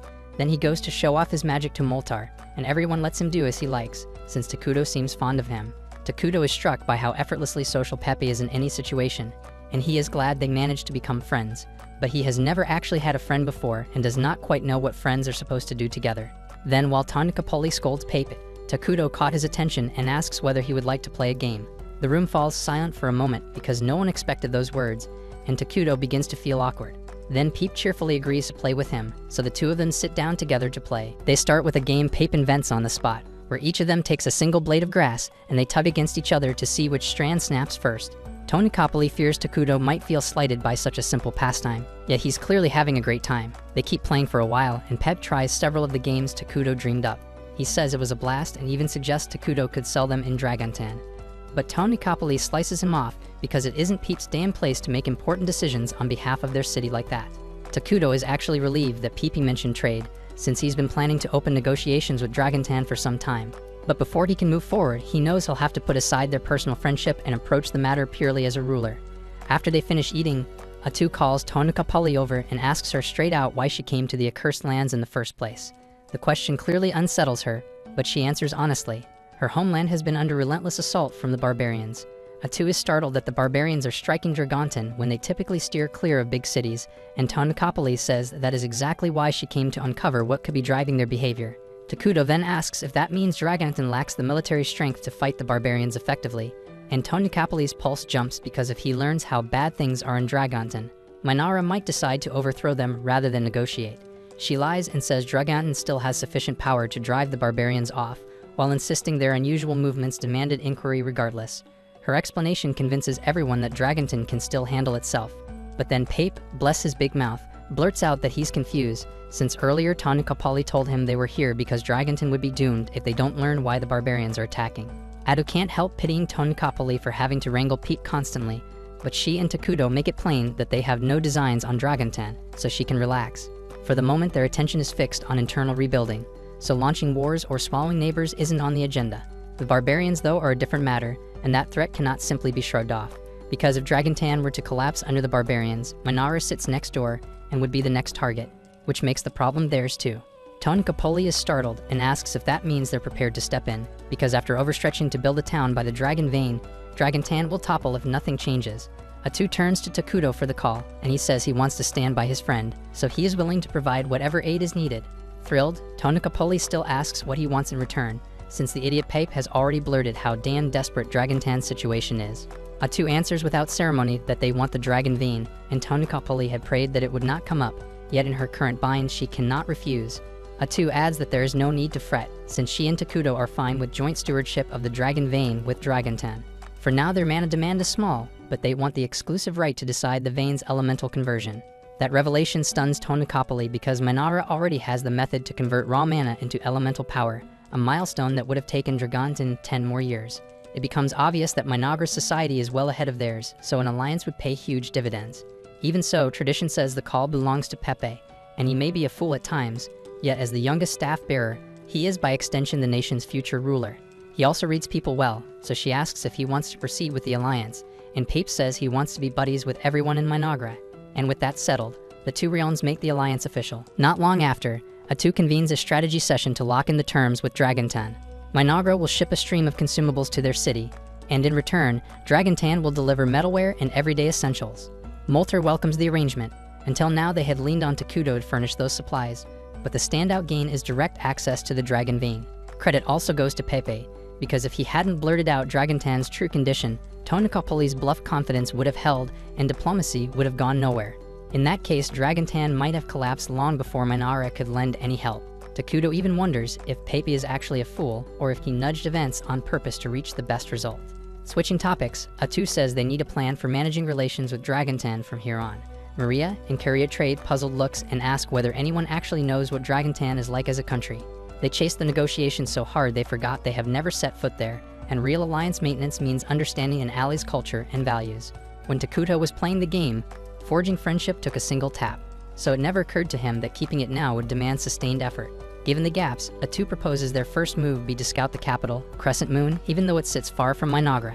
However, a detailed look would take quite a while, so Takuto suggests postponing that for now, since the immediate priority is helping Dragontan repel the giants. Even so, Molter reminds them that visiting another nation isn't something you just do. There are protocols to follow. Maria and Carria then raise their hands and ask if they could simply go for fun, and childish as it sounds, the idea is actually smart. If they treat it as a friendly call before sending an official mission, they can set out immediately. Molter then volunteers to go, but Takuto feels he is far too senior to serve as a courier. To the other side, Molter would read as Mynoghra's top arcane chancellor, which makes him a non-starter. The same logic applies to Nagi and Emil, whose posts are equally critical. What they need is a trusted face that Takuto can vouch for, who is not overly high in rank, and right on cue, Maria and Carria lift their hands to volunteer. Takuto turns the idea down on the spot, worried the trip could be risky. So Atu offers to take the assignment, but Molter reminds her she is Takuto's most trusted confidant, and aside from Takuto, arguably the most indispensable person present. Maria and Carria then step up to Takuto and remind him that he granted them the freedom to make their own choices. So right now they want to do everything they can to help him, even if it is risky. Takuto hesitates to approve the mission, but he cannot bring himself to refuse those earnest faces, so he eventually agrees to let them go, and Atu sulks, jealous that Takuto yielded to someone else's cuteness. Emil still voices concerns about sending the pair alone, but Takuto says it is fine since he already has skilled escorts in mind. After the council breaks, Takuto returns to the throne room, and Atu is still pouting about his capitulation to Maria and Carria's request, leaving him unsure how to proceed. He turns to Maria for advice, and she says he should tell Atu exactly how he feels, so he decides to give it a try. He walks up to Atu and apologizes for making her feel uncomfortable. But she does not need to fear about being replaced because he is extremely thankful for everything Atu does for him, and for the fact that she is always at his side. So he tells her there is no one he would rather be with, and that is all Atu needed to hear. In fact, she is already picturing a happily married life with Takuto, and while he has no freaking idea what is running through her head, he is simply glad she is no longer upset. A little later, Takuto leads Maria, Carria, and Atu to the clinic, though none of them understands why he brought them there since no one is ill. Takuto explains that the clinic was inexpensive to build, so he went ahead and put it up on a whim. But since Maria and Carria will soon head out on a mission, he figures he may as well assign the new plague doctors he created to escort them as protectors. Takuto then stepped forward and opened the door, revealing the newly appointed medical personnel. He explained to Maria and Carria that these weren't just ordinary doctors. They were combat-trained medics capable of both treating injuries and defending the group if needed.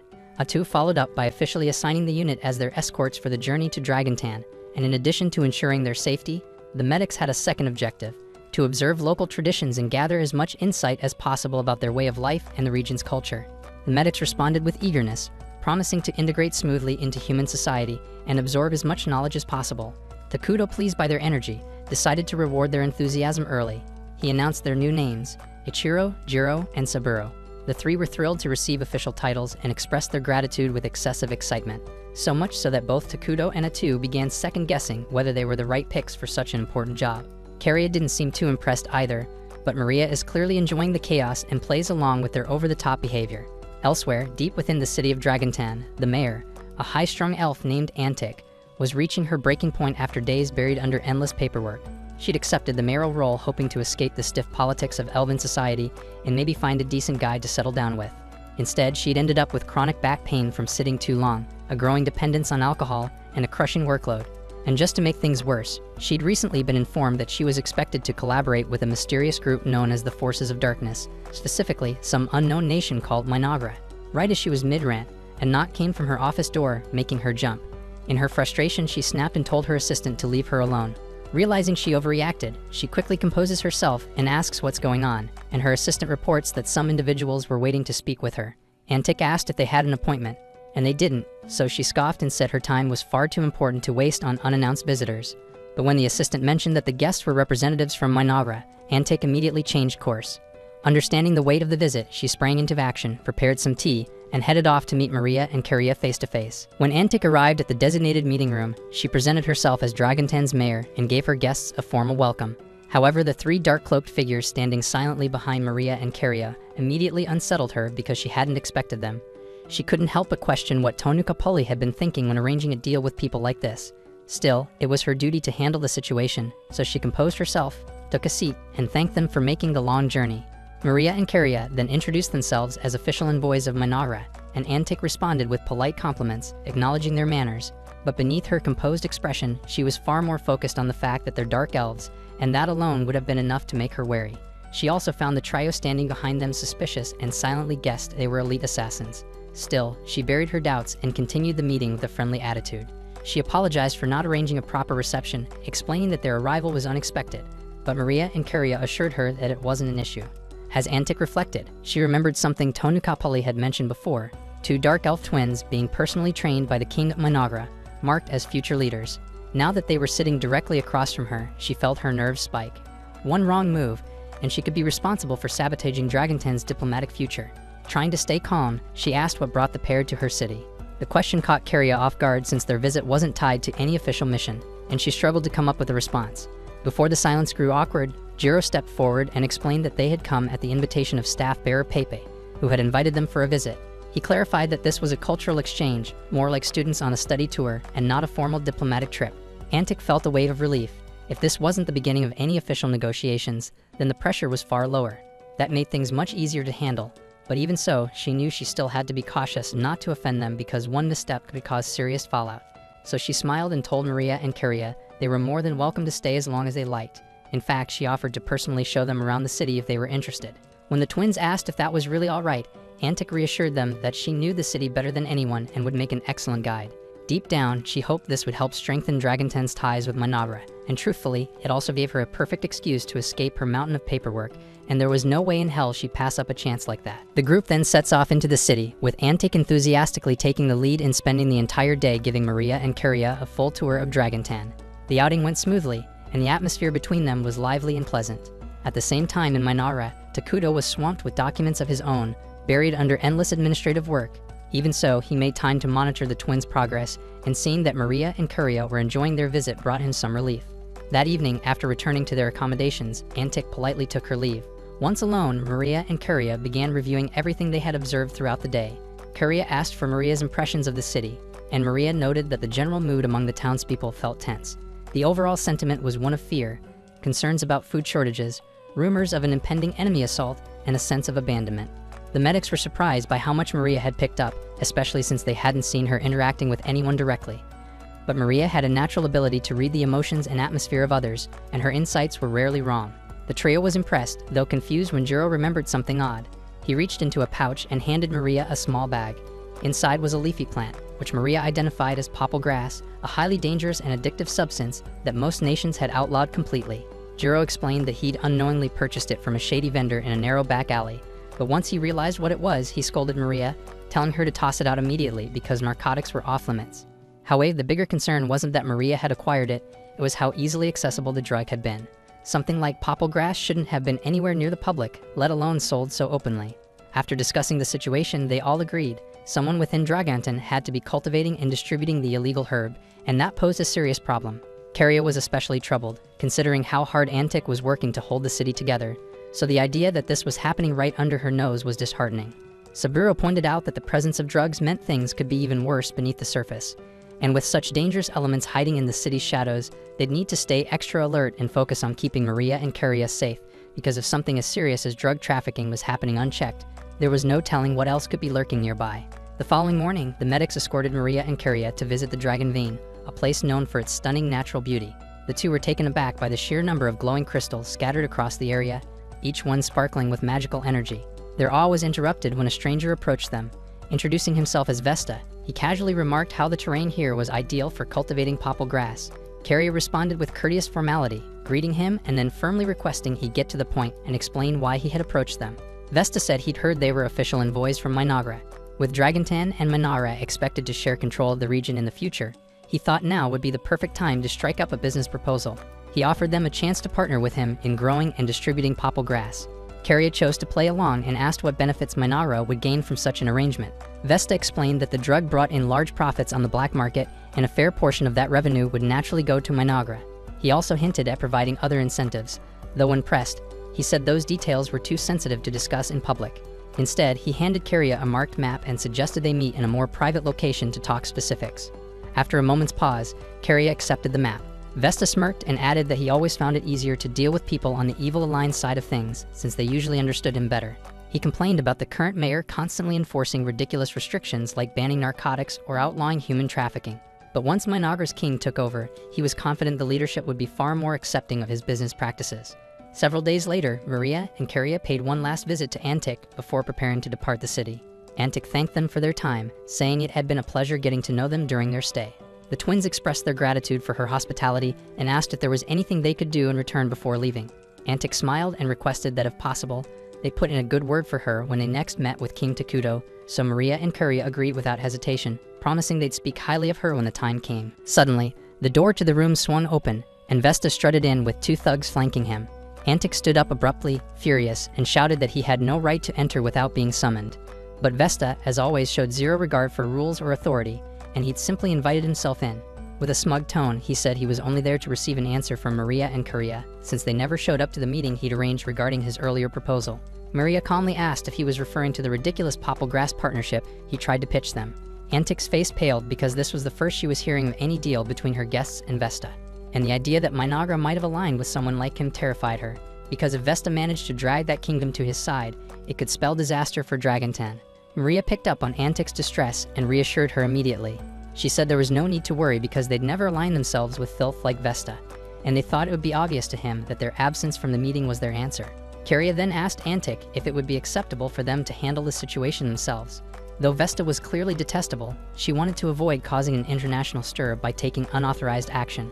Antic told them they were free to do as they pleased because Vesta had been a menace to the city for too long, and it was about time someone put him in his place. On cue, the medic stepped forward, ready to deal with him. But strangely, Vesta didn't look intimidated in the slightest. In fact, he grinned with confidence and held up a syringe, and inside were concentrated extracts of the popple plant, and according to him, a single dose was potent enough to turn anyone into a hopeless addict with no will of their own. Maria and Keria exchanged a look because they knew exactly what his plan was, and he came here intending to use the drug against them, so they asked if he'd really thought through what he was doing. Sure, they might seem like harmless girls, but laying a hand on them meant declaring war on the kingdom of Mynoghra, and their king Takuto wasn't someone to cross lightly. But Vesta, blinded by arrogance, believed he could simply control the situation. His brilliant plan was to enslave Maria and Keria with the drug and use them to blackmail Takuto. What he didn't factor in was the presence of the 3 loyal guards standing between him and the girls. He handed the sirens to his men and ordered them to seize the twins. But before they could make a move, a sword flew across the room and embedded itself into the wall, mere inches from Vesta's head. Spinning around in shock, he found his henchmen lying in mangled heaps, taken down in an instant. Back in Mynoghra, Takuto was enjoying a peaceful tea break with Atu.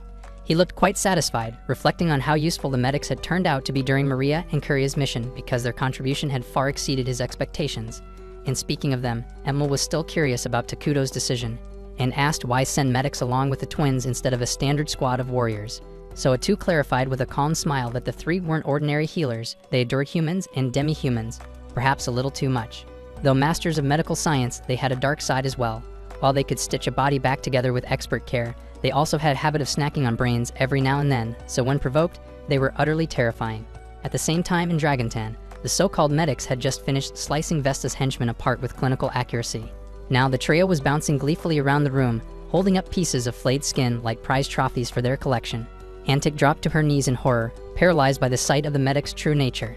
So Maria walked over to gently console her, trying to calm her nerves, even as the medics danced with a freaking human skin. As for Vesta, no amount of pleading would save him now. Trembling, he begged for mercy. But Caria stepped forward with cold finality. She told him that his involvement in the drug trade wasn't her concern because that alone wouldn't have earned her wrath. But the moment he dared to threaten her sister, tried to use mind control drugs on them, and worst of all insulted their glorious king Takudo, he sealed his own fate. So without a trace of sympathy, Caria gave the order, and minutes later, Vesta was gone. In his place stood the three medics, now cheerfully dressed in fresh skin suits, crafted from Vesta himself. And Antic could barely process what she was seeing, so Caria turned toward her and offered a lighthearted apology for the mess in the office. She even asked if Antic would like them to cover the cost of cleaning, but Antic, barely keeping it together after literally shit herself, quietly muttered that it wouldn't be necessary. Caria thanked her warmly for her understanding, flashing a sweet, innocent smile. But in the wake of what just happened, that Dan smile felt even more disturbing than the scene of dismembered corpses. At that moment, Antic deeply regretted taking the position of mayor, but it was too late to turn back now because this was her reality, and she'd just have to survive it. The moment the group steps back into Mynoghra, they're immediately called into a meeting, where Atu is clearly fuming and ready to let them have it. But before she even begins chewing out the others, she turns sharply toward Takudo and demands an explanation. Why didn't he intervene, especially knowing he'd been watching the entire incident unfold from the beginning? Takudo, looking a bit embarrassed, admits that he didn't want to come off as overbearing because he figured it'd be best to let the girls handle things on their own. But unfortunately, that hands-off approach clearly didn't go the way he'd hoped. Atu reminds Maria and Caria that she had specifically told them to keep their violent tendencies in check. Yet despite the warning, they still enthusiastically gave the medics the green light to execute people. As for the medics themselves, even if it was necessary to eliminate Vesta and his men, they went way over the damn line by skinning him alive in front of Antic. Fuming, Atu announces that none of them are allowed to leave until they've each written a thorough apology essay, promising to behave better next time. Several hours later, the team regathers in the strategy room to go over Dragontan's current situation. Based on the intel brought back by the Twin Scouts, Dragontan is in serious trouble. The city lacks the resources to maintain public order, crime is running rampant, and on top of that, they're constantly under attack from barbarians. According to the report, the enemy forces mostly consist of goblins, orcs, and the occasional hill giant. While the goblins and orcs don't pose much of a threat, the hill giants are becoming a major problem. They've started showing up in small groups around the outskirts, and the frequency of their attacks is increasing steadily, so Dragontan's defenses are struggling to keep up.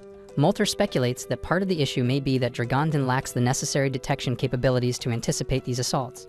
Normally, the sharp instincts of beastmen would help catch enemy movements early, but their scouts are likely overwhelmed and burned out from the non-stop battles.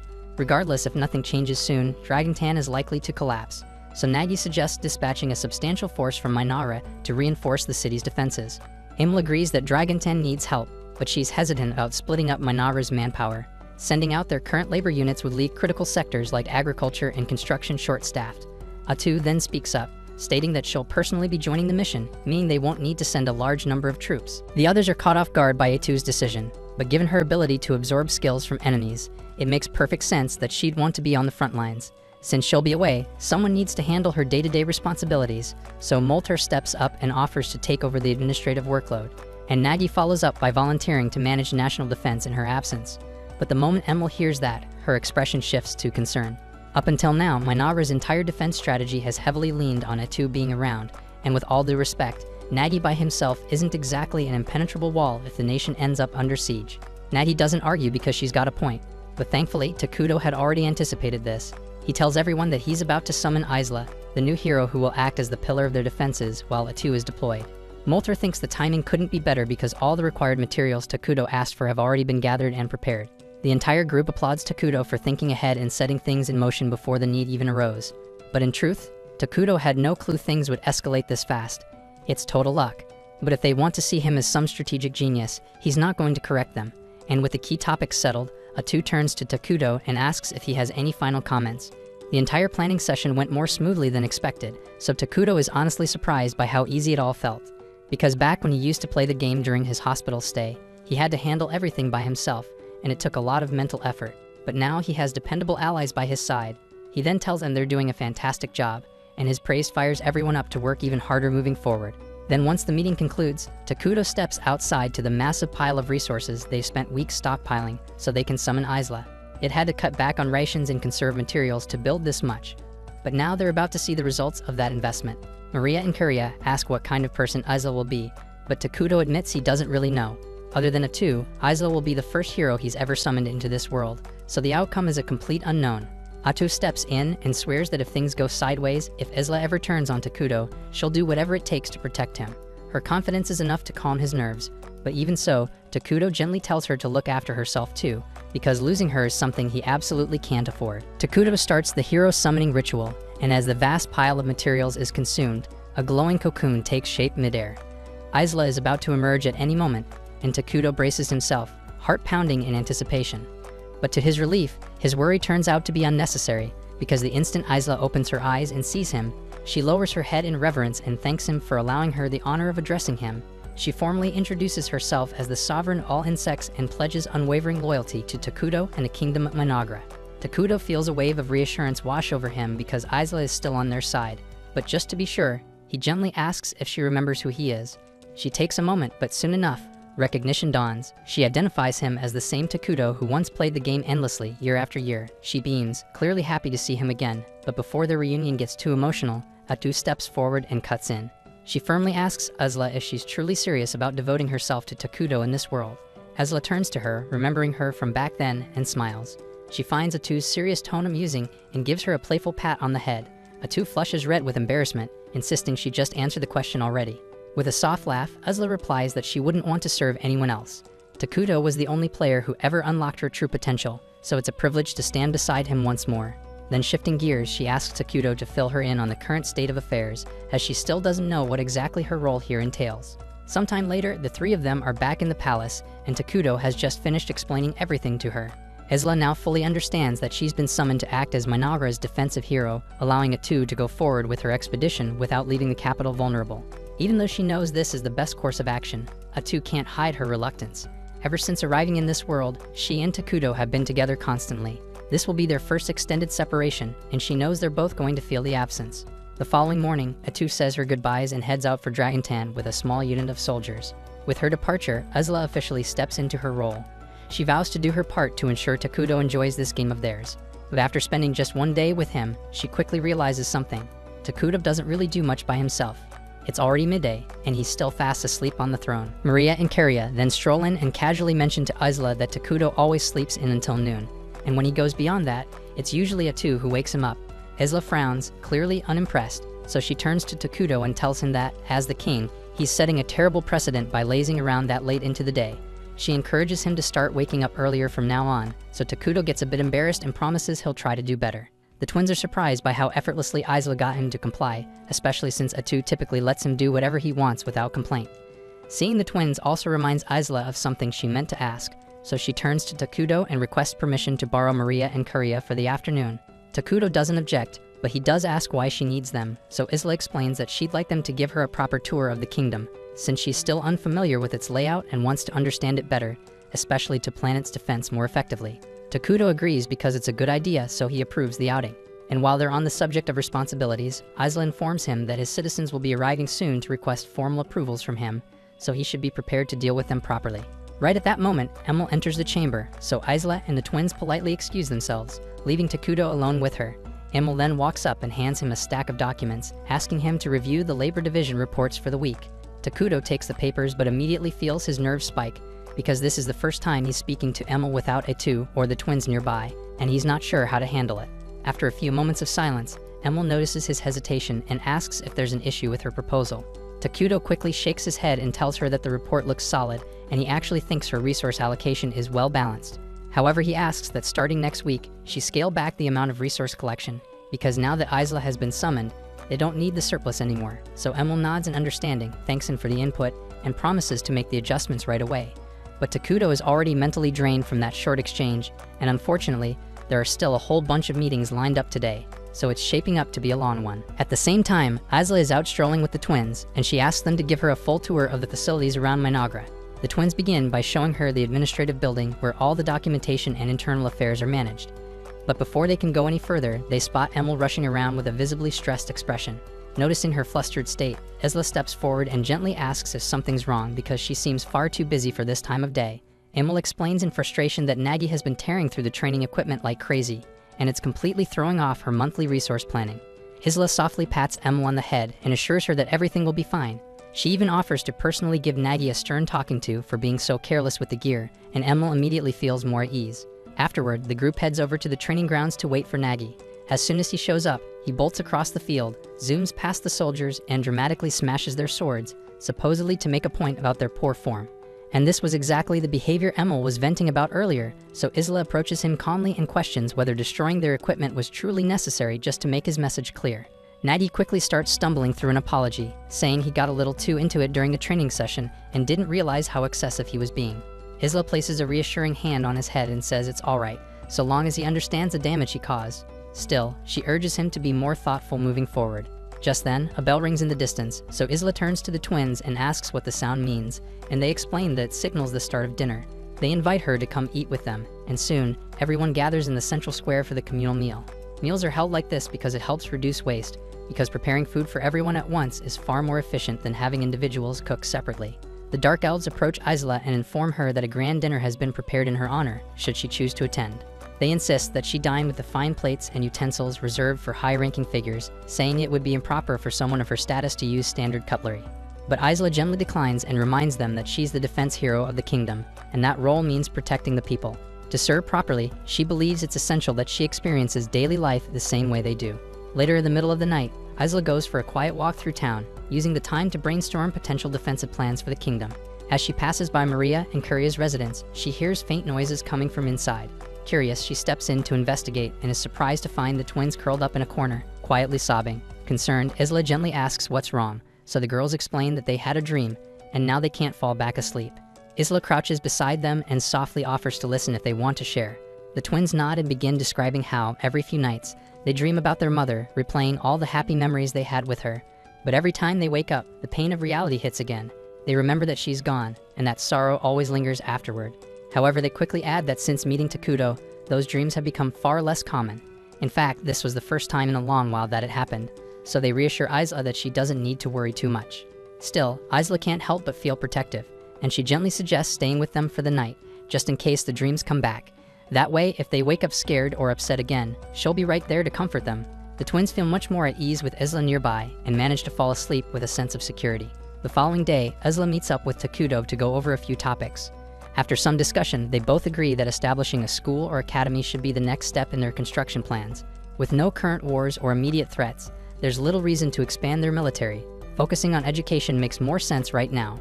While on the subject of conflict, Isla asks how Atu is doing over in Dragontan, so Takudo closes his eyes and taps into their shared connection to check in on her, and what he sees instantly perks him up, because Atu seems to be in a rather entertaining situation at the moment. Dozens of towering giants then come thundering toward Atu, a sight that would send most people into a full-blown panic.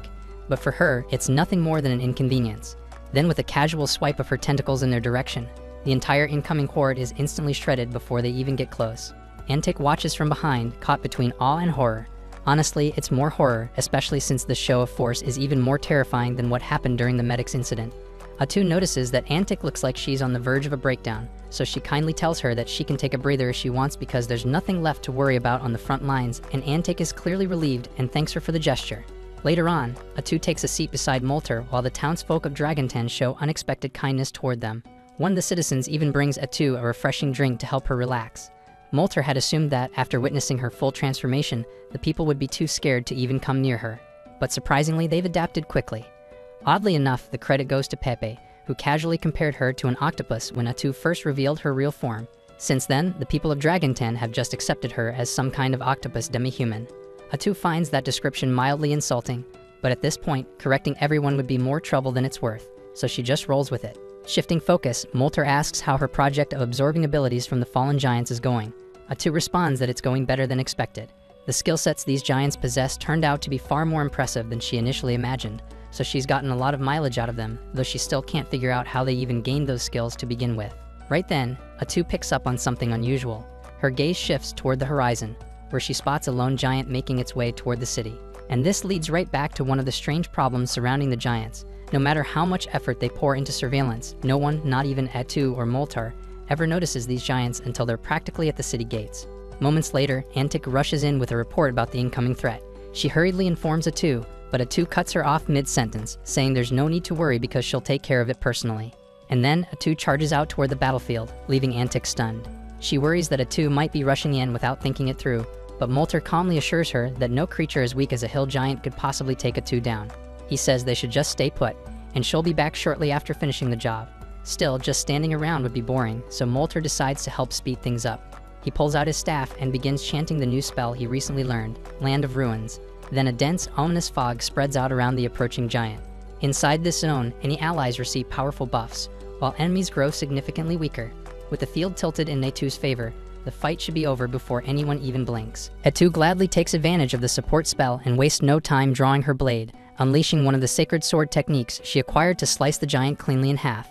It's all going according to routine, and Atu prepares to turn back toward the city, until something odd catches her eye. Instead of a corpse, the remains of the giant vanish into thin air, and in their place, a pile of gold coins materializes on the battlefield. She immediately contacts Takudo to report the anomaly, but he's just as puzzled as she is.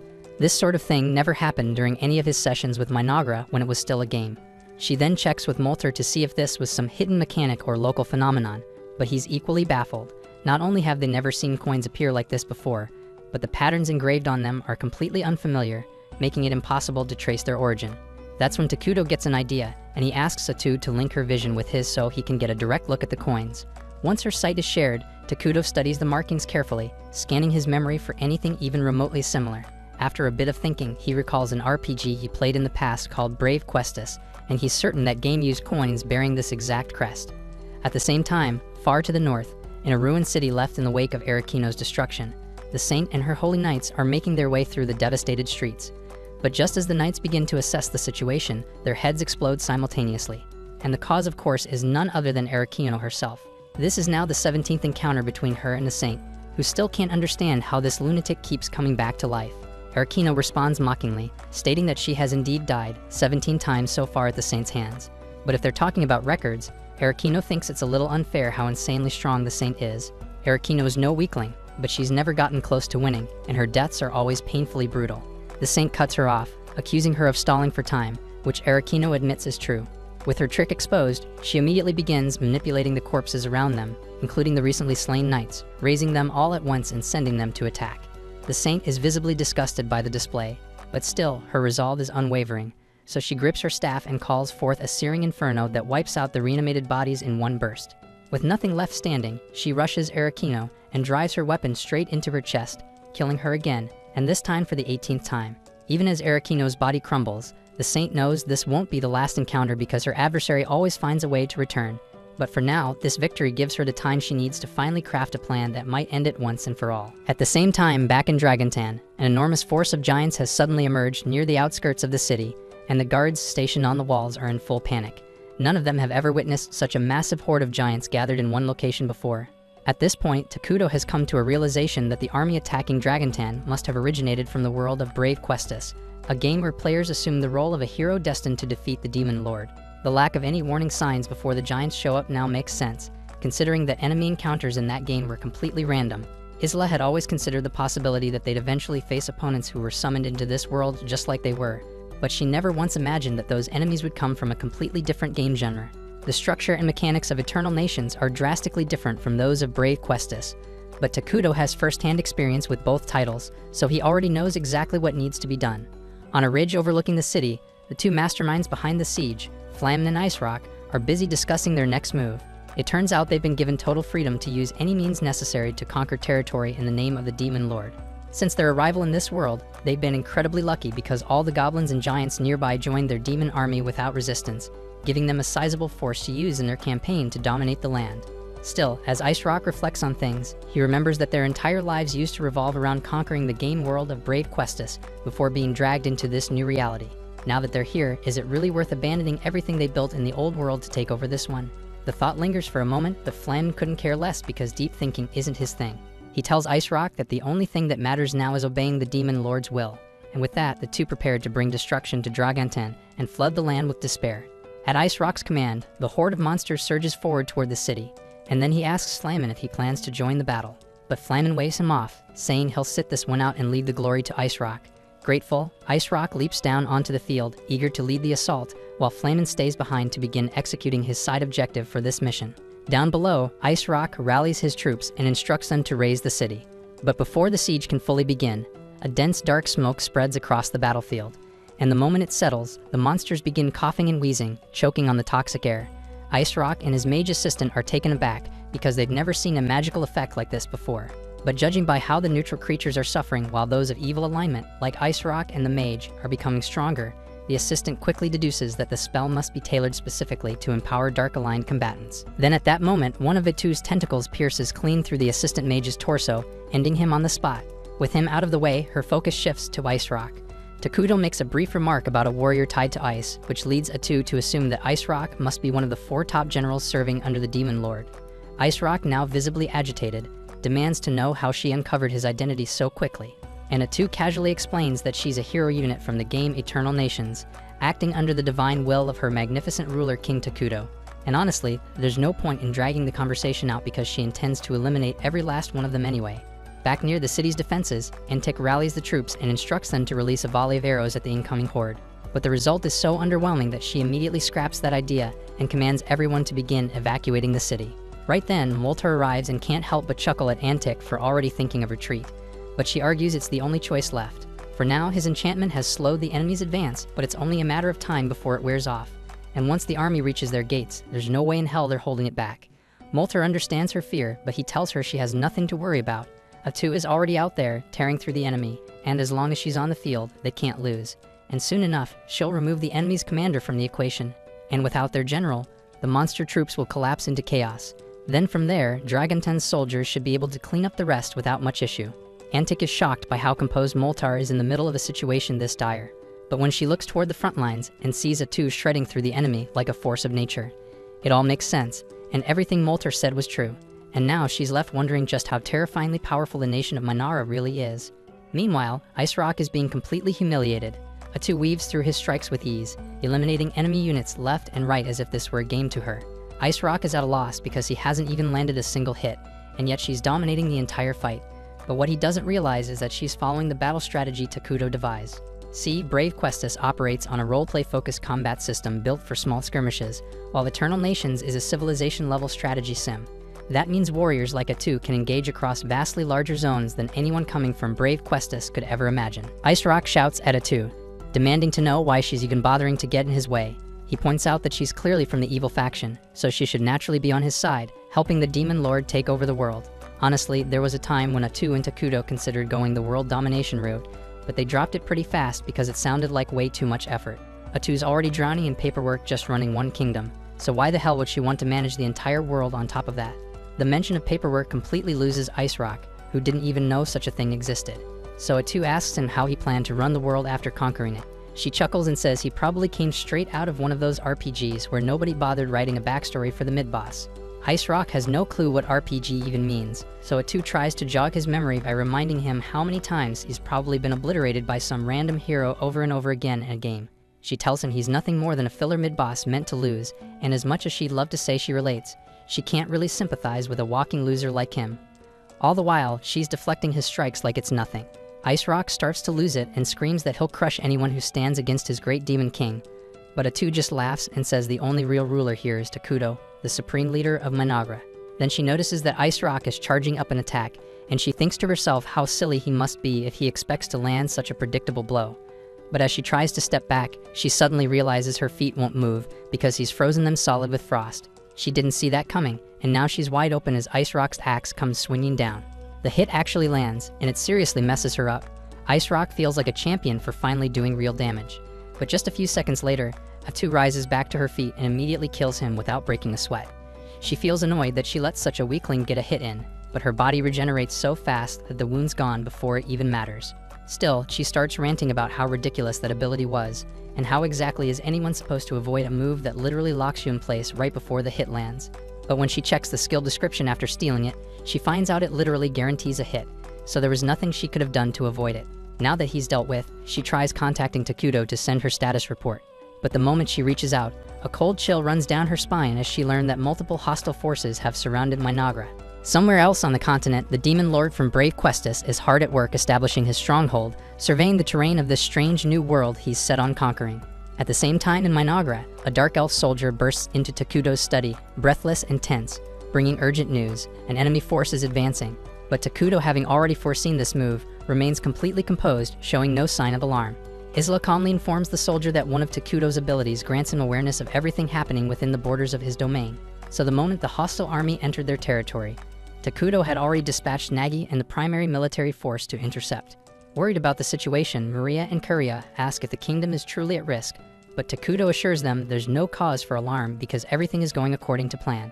Ezla then raises a valid concern that the demon lord leading this assault might be a fellow player like Takuto, but Takuto is way past the point of caring. Under different circumstances, he might have tried diplomacy, but since Atu already eliminated one of the demon lord's elite generals and they've made the foolish move of invading his territory directly, Takuto's response will be anything but merciful.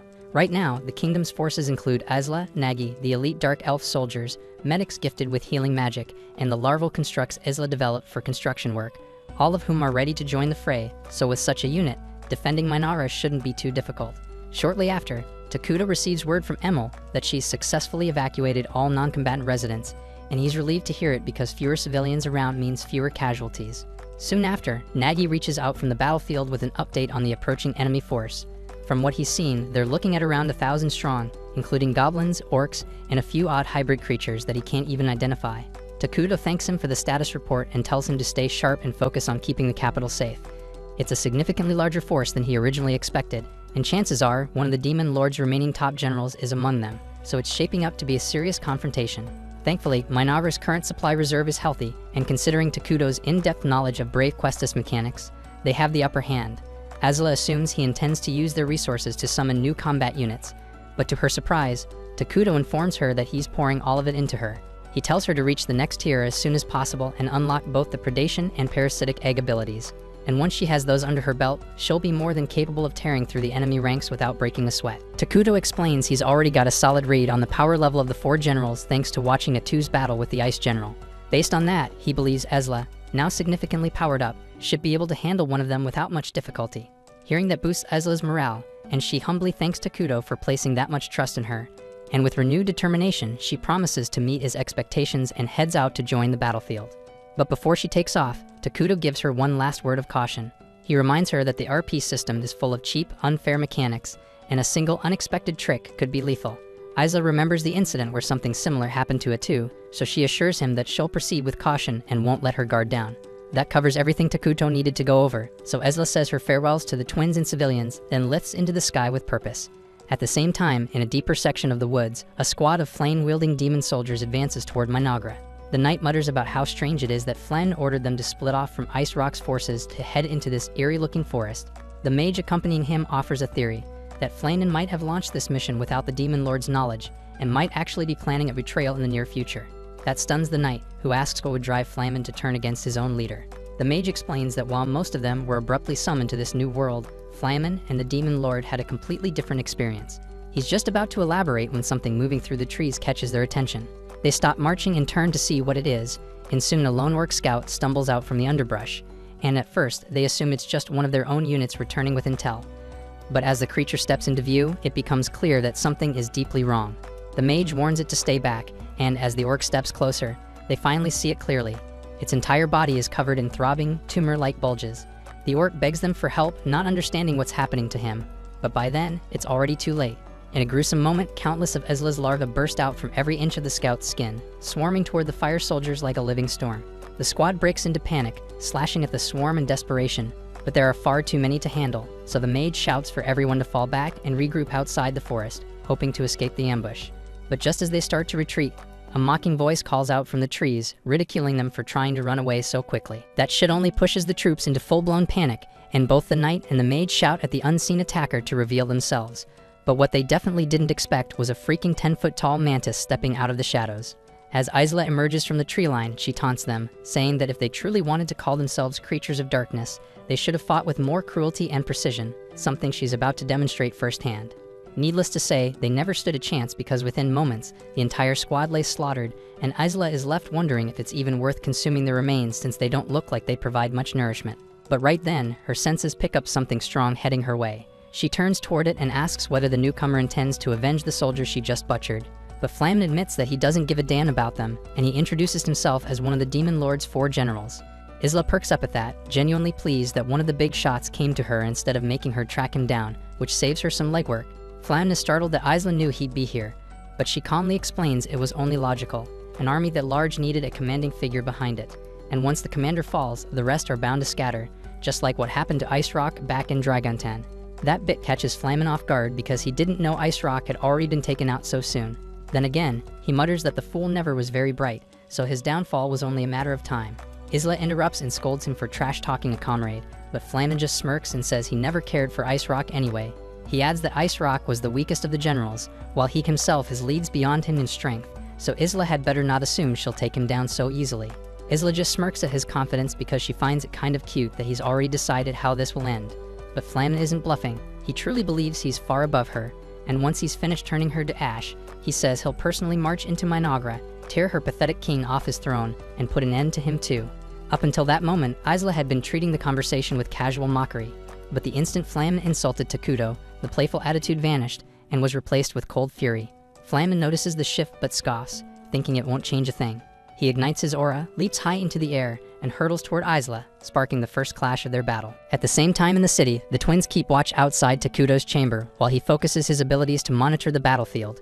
From what he can sense, Isla has just begun clashing with Flamen, but he's not the least bit concerned. They've already proven that Mynoghra's heroes hit far harder than anything spawned by the RPG system. So as far as Takuto's concerned, it's only a matter of time before Isla wins her fight, just as Atu once did. Meanwhile, to the south, Nagi and the Dark Elf warriors have established a defensive perimeter around the capital, holding back any of Flamen's troops attempting to advance, and Emil is busy handling the evacuation of civilians. So on the surface, everything seems to be running smoothly, yet Takuto feels an uncomfortable weight in his chest, as though disaster is creeping closer. The twins pick up on his unease and ask what's wrong, but Takuto can't put his finger on it. He even asks if they can think of any overlooked variables, but they're just as stumped as he is. Back on the front lines, Isla and Flamen have been trading blows for several minutes. Flamen admits he's impressed because he didn't expect the monsters of this world to possess such strength. Hearing him sneer and call her a freak infuriates Isla, so she unleashes a horde of her larvae, swarming him from every angle. Under normal circumstances, that would have been the end of him, but Flamen incinerates them with his flames, reducing them to ash and tearing free. With a grin, he mocks her, saying it isn't fair that she's the only one summoning minions. He spreads his arms, and in seconds, squads of orcs and goblins are conjured around him. Isla is caught off guard because she hadn't realized Flamen could summon as well. Worse yet, his technique doesn't seem to drain resources, meaning he can do it as often as he pleases. Isla narrows her eyes, intrigued, and suddenly calls for a pause, saying she has a question. But Flamen has no interest in entertaining her curiosity, and instead of answering, he hurls volleys of fireballs, forcing Isla to shield herself with fresh swarms of larvae. He then orders his summoned troops to rush her, but Isla infects them with her parasites, twisting them under her control and forcing Flamen to retreat a step. Using that brief respite, she finally asks why he chose to attack Mynoghra at all, because splitting off from the Dragontan invasion sounded like a pretty dumb idea, even by villain standards. Flamen responds by telling her that if her so-called king hasn't filled her in yet, then maybe she ought to rethink where her loyalties lie. Isla, however, has no idea what he's referring to, and even if she did, nothing could ever shake her devotion to Takuto. Flamen had expected that kind of answer, but actually hearing it out loud irritates him more than he expected, so he snarls and demands to know what she thinks her purpose is. With steady conviction, Isla replies that she is a champion of Mynoghra and a sworn servant of King Takuto. That response only makes Flamen angrier because he can't wrap his head around how she can speak the word servant with such pride. And then it clicks. Isla chose her loyalty willingly and serves Takuto because she wants to, and that freedom makes her stronger. He, on the other hand, is bound by the Demon Lord's command whether he likes it or not, because that's how his world was coded, and he despises it. But he clings to one belief: if he carries out his mission and wipes out everyone here, he'll finally be released from his chains. As he declares this, he unleashes the full extent of his power. For the first time, Isla realizes that Flamen's entire struggle stems from a desire for freedom, and though she feels a flicker of pity, it doesn't change a thing. Flamen then hurls a roaring tide of fire across the skies, chasing her relentlessly.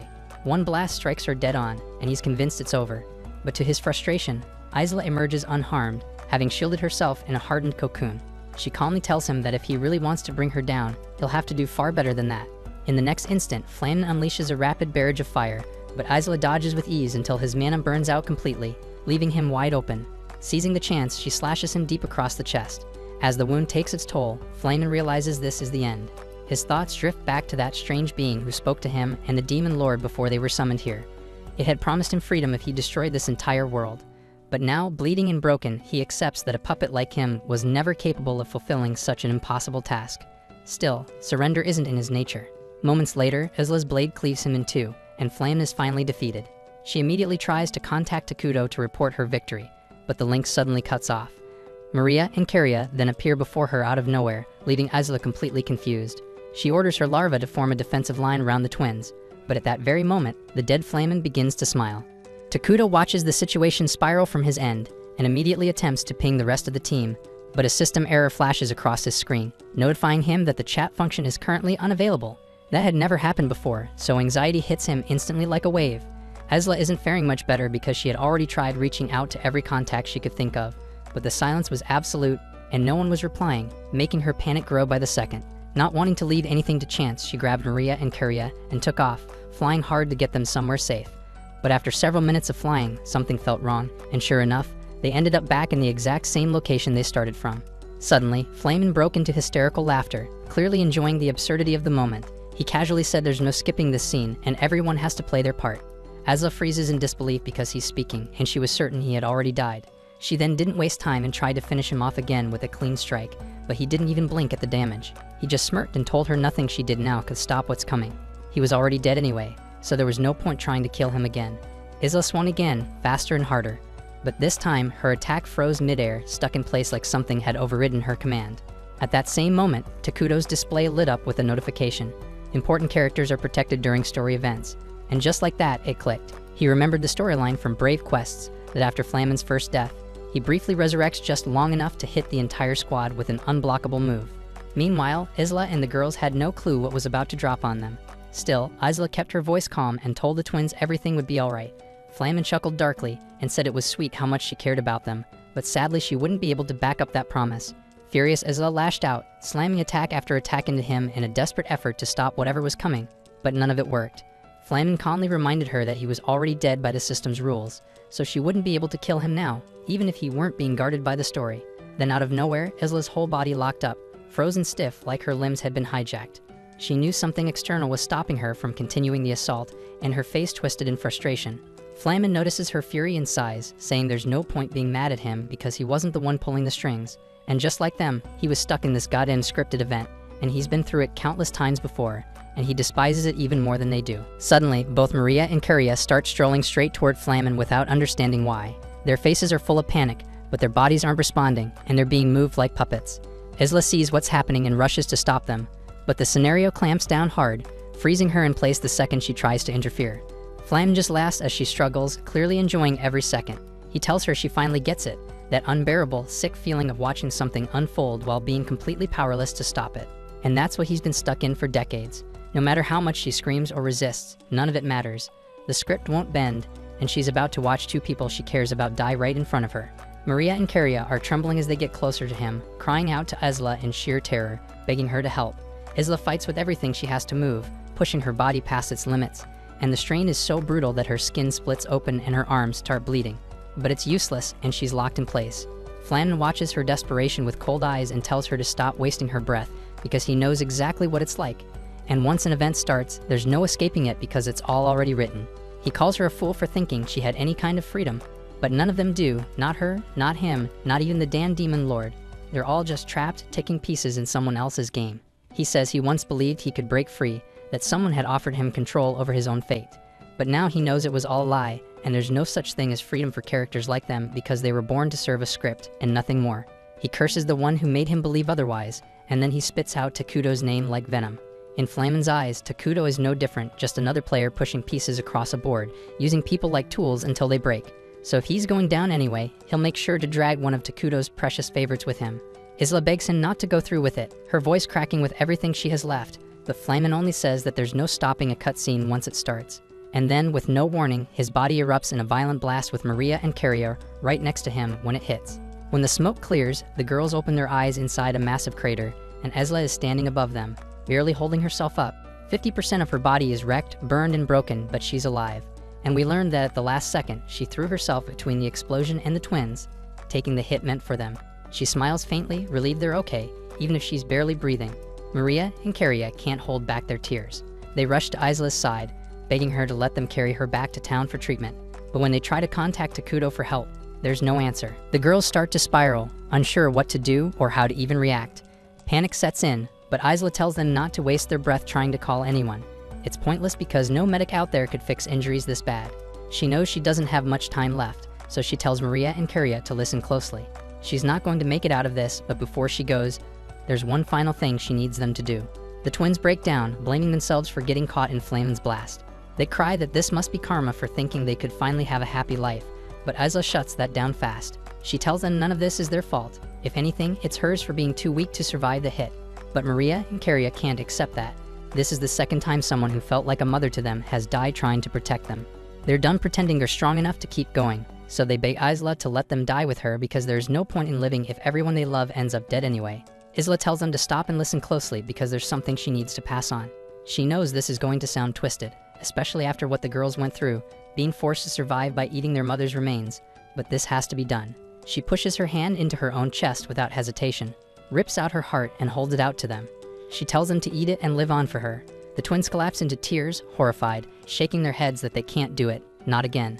They don't want to go through that nightmare twice, but Isla explains that she has a unique skill called royal succession, and if they consume her heart, her powers, her techniques, her entire skill set, all of it will become theirs. She's sorry she couldn't keep her promise to stay by their side, but this is the only thing she can still give them, so she begs them to take her heart and live on for her sake. At the same time in Dragontan, Atu is nearly finished wiping out the remaining pockets of the demon army. She's doing great work, but she's also getting seriously annoyed. Molter's been trailing behind her non-stop, clinging to her like a lost puppy. She tells him he can go wait in the city like a normal person, but he refuses, reminding her that Takuto gave him direct orders, and he's to march with her until the Demon Lord's fortress is turned to dust. And of course, that's when more monsters show up again. Atu rolls her eyes, clearly fed up, and she's not in the mood for this shit. So without wasting a second, she skewers every damn one of them straight through the throat. But then, out of nowhere, Atu's interface pings with a system alert, and as she reads it, her eyes widen in disbelief. A second later, her fury erupts into a raw scream that shakes the entire battlefield. Moltar immediately recognizes the danger and yells for everyone nearby to hit the ground unless they got a death wish. The storm inside her only lasts a moment before Atu manages to pull herself back, exhaling hard as she apologizes for losing it like that. Moltar says it's no big deal, but he asks what the hell just happened to trigger her so badly, so she tells him that Isla is dead. At the same time in Mynoghra, Takuto is still frozen in shock, unable to process it. He knew about Flame's infamous scripted sequence because it was a staple in the Brave Quest storyline, but he never thought it would carry over into this world.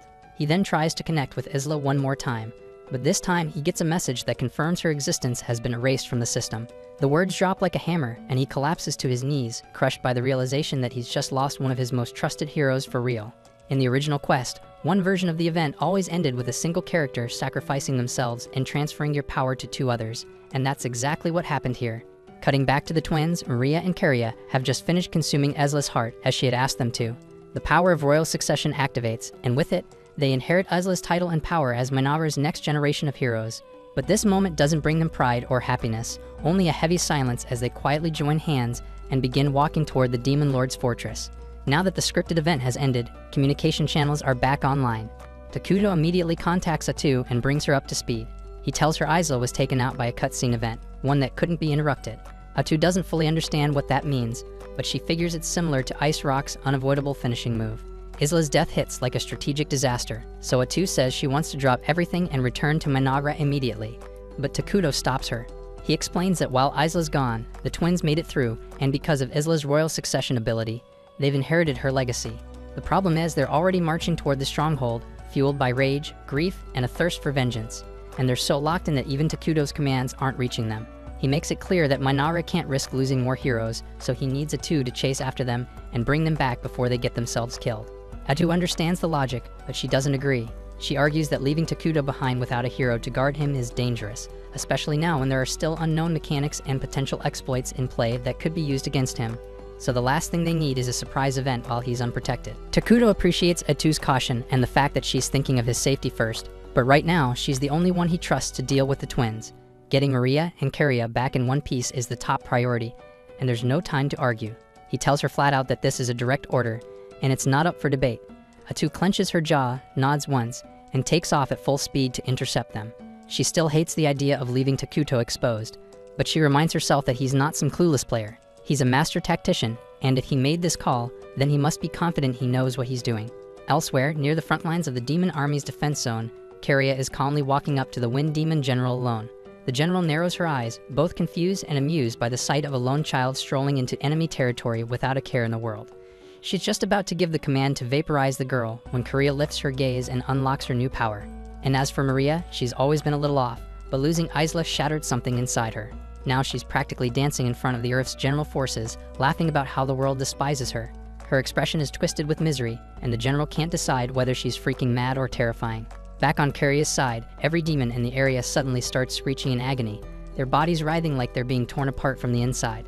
The Wind General realizes it must be Karia's doing and tries to end her with a cursed gust, but the girl doesn't flinch because her new ability Divine Light cancels all curse-based magic completely.